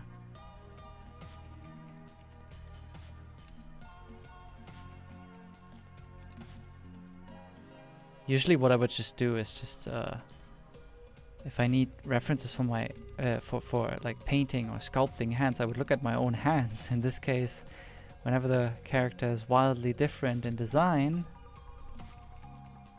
it's always tricky. Like it was actually kind of funny in like certain points when I was like when we were comparing hands at the studio, our own hands, and there's actually like a lot of difference that you might not be aware of like just the flexibility of them, and it's so easy to always base references on yourself, but you need to get enough references from online as well. Let's see.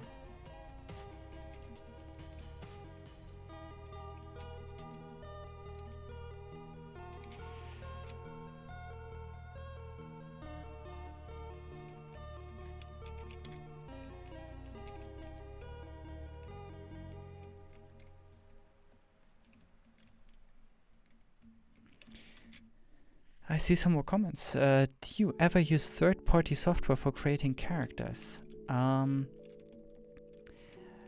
Very rarely anything proprietary. But that's mainly because I don't want to get any habits right now. Oh. Hold on. Of you relying on software that I cannot use for work, because here at Blender we generally don't use proprietary software. But yeah, I should sometimes like use some more software packages just to at least refresh my memory.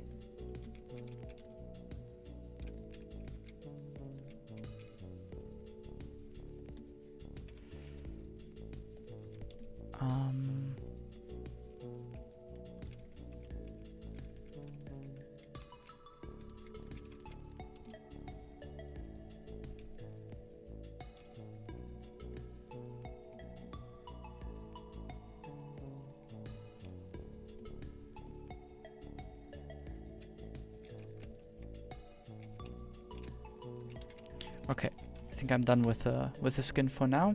These are just the basic colors. I'm gonna use them more in the upcoming parts, mixing them into the roughness, using them as inputs for like some procedural textures to get more detail.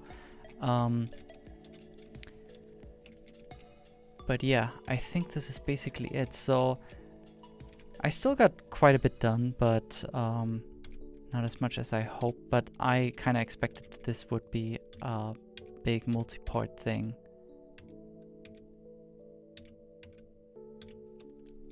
I'm just gonna get into the comments a bit more before wrapping up.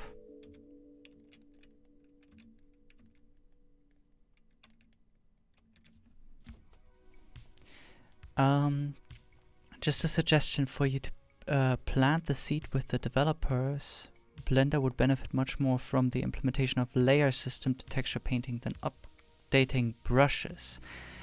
Well, not really. It's one of it is trying to like compete with other painting systems that like other software did, but I think the place where Blender should actually focus their effort in, especially when it comes to texture painting, is to finally update the part of the software that is lacking. Like really fix the underlying issues before adding more functionality.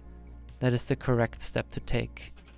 And that doesn't mean that it's not planned to support something like painting multiple textures at the time, but maybe even that has a more smart solution, especially because Blender is running on a node-based system, the materials, and painting on multiple channels can also just be done with one texture. It's like, it could just be done in a more smart way. Also another comment, I see that essentially that is what you're doing with creating so many Vertex Paint slots and color mix nodes. Yeah, kinda. It's basically the same thing. I could also do that with textures, but I am not, because texture painting is not as high performing, and just I'm really relying on the blur brush.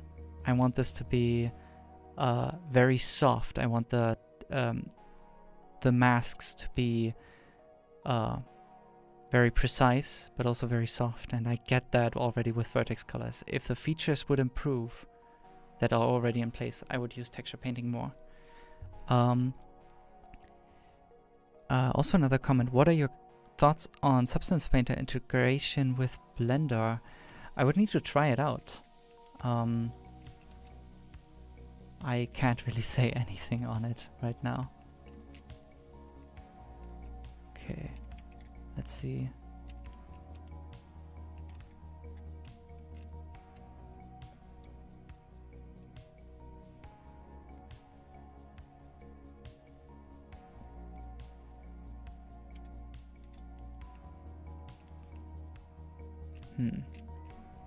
Yeah, I will need to look at this a bit more. But in general, with the setup, I'm kind of happy. Just needs a bit more fine tweaking with the colors, but I will get to that over time. And then in the next stream, I would just really get into the texturing of the clothes, laying out the foundation. And yeah, just getting into detail there. Then eventually the eyes, getting more detail on the skin, texturing the inner mouth and all of the inner mouth objects. And then I would leave the hair as a last to do, because it is, in a way, the most complicated part. Okay, need to tweak this a bit more.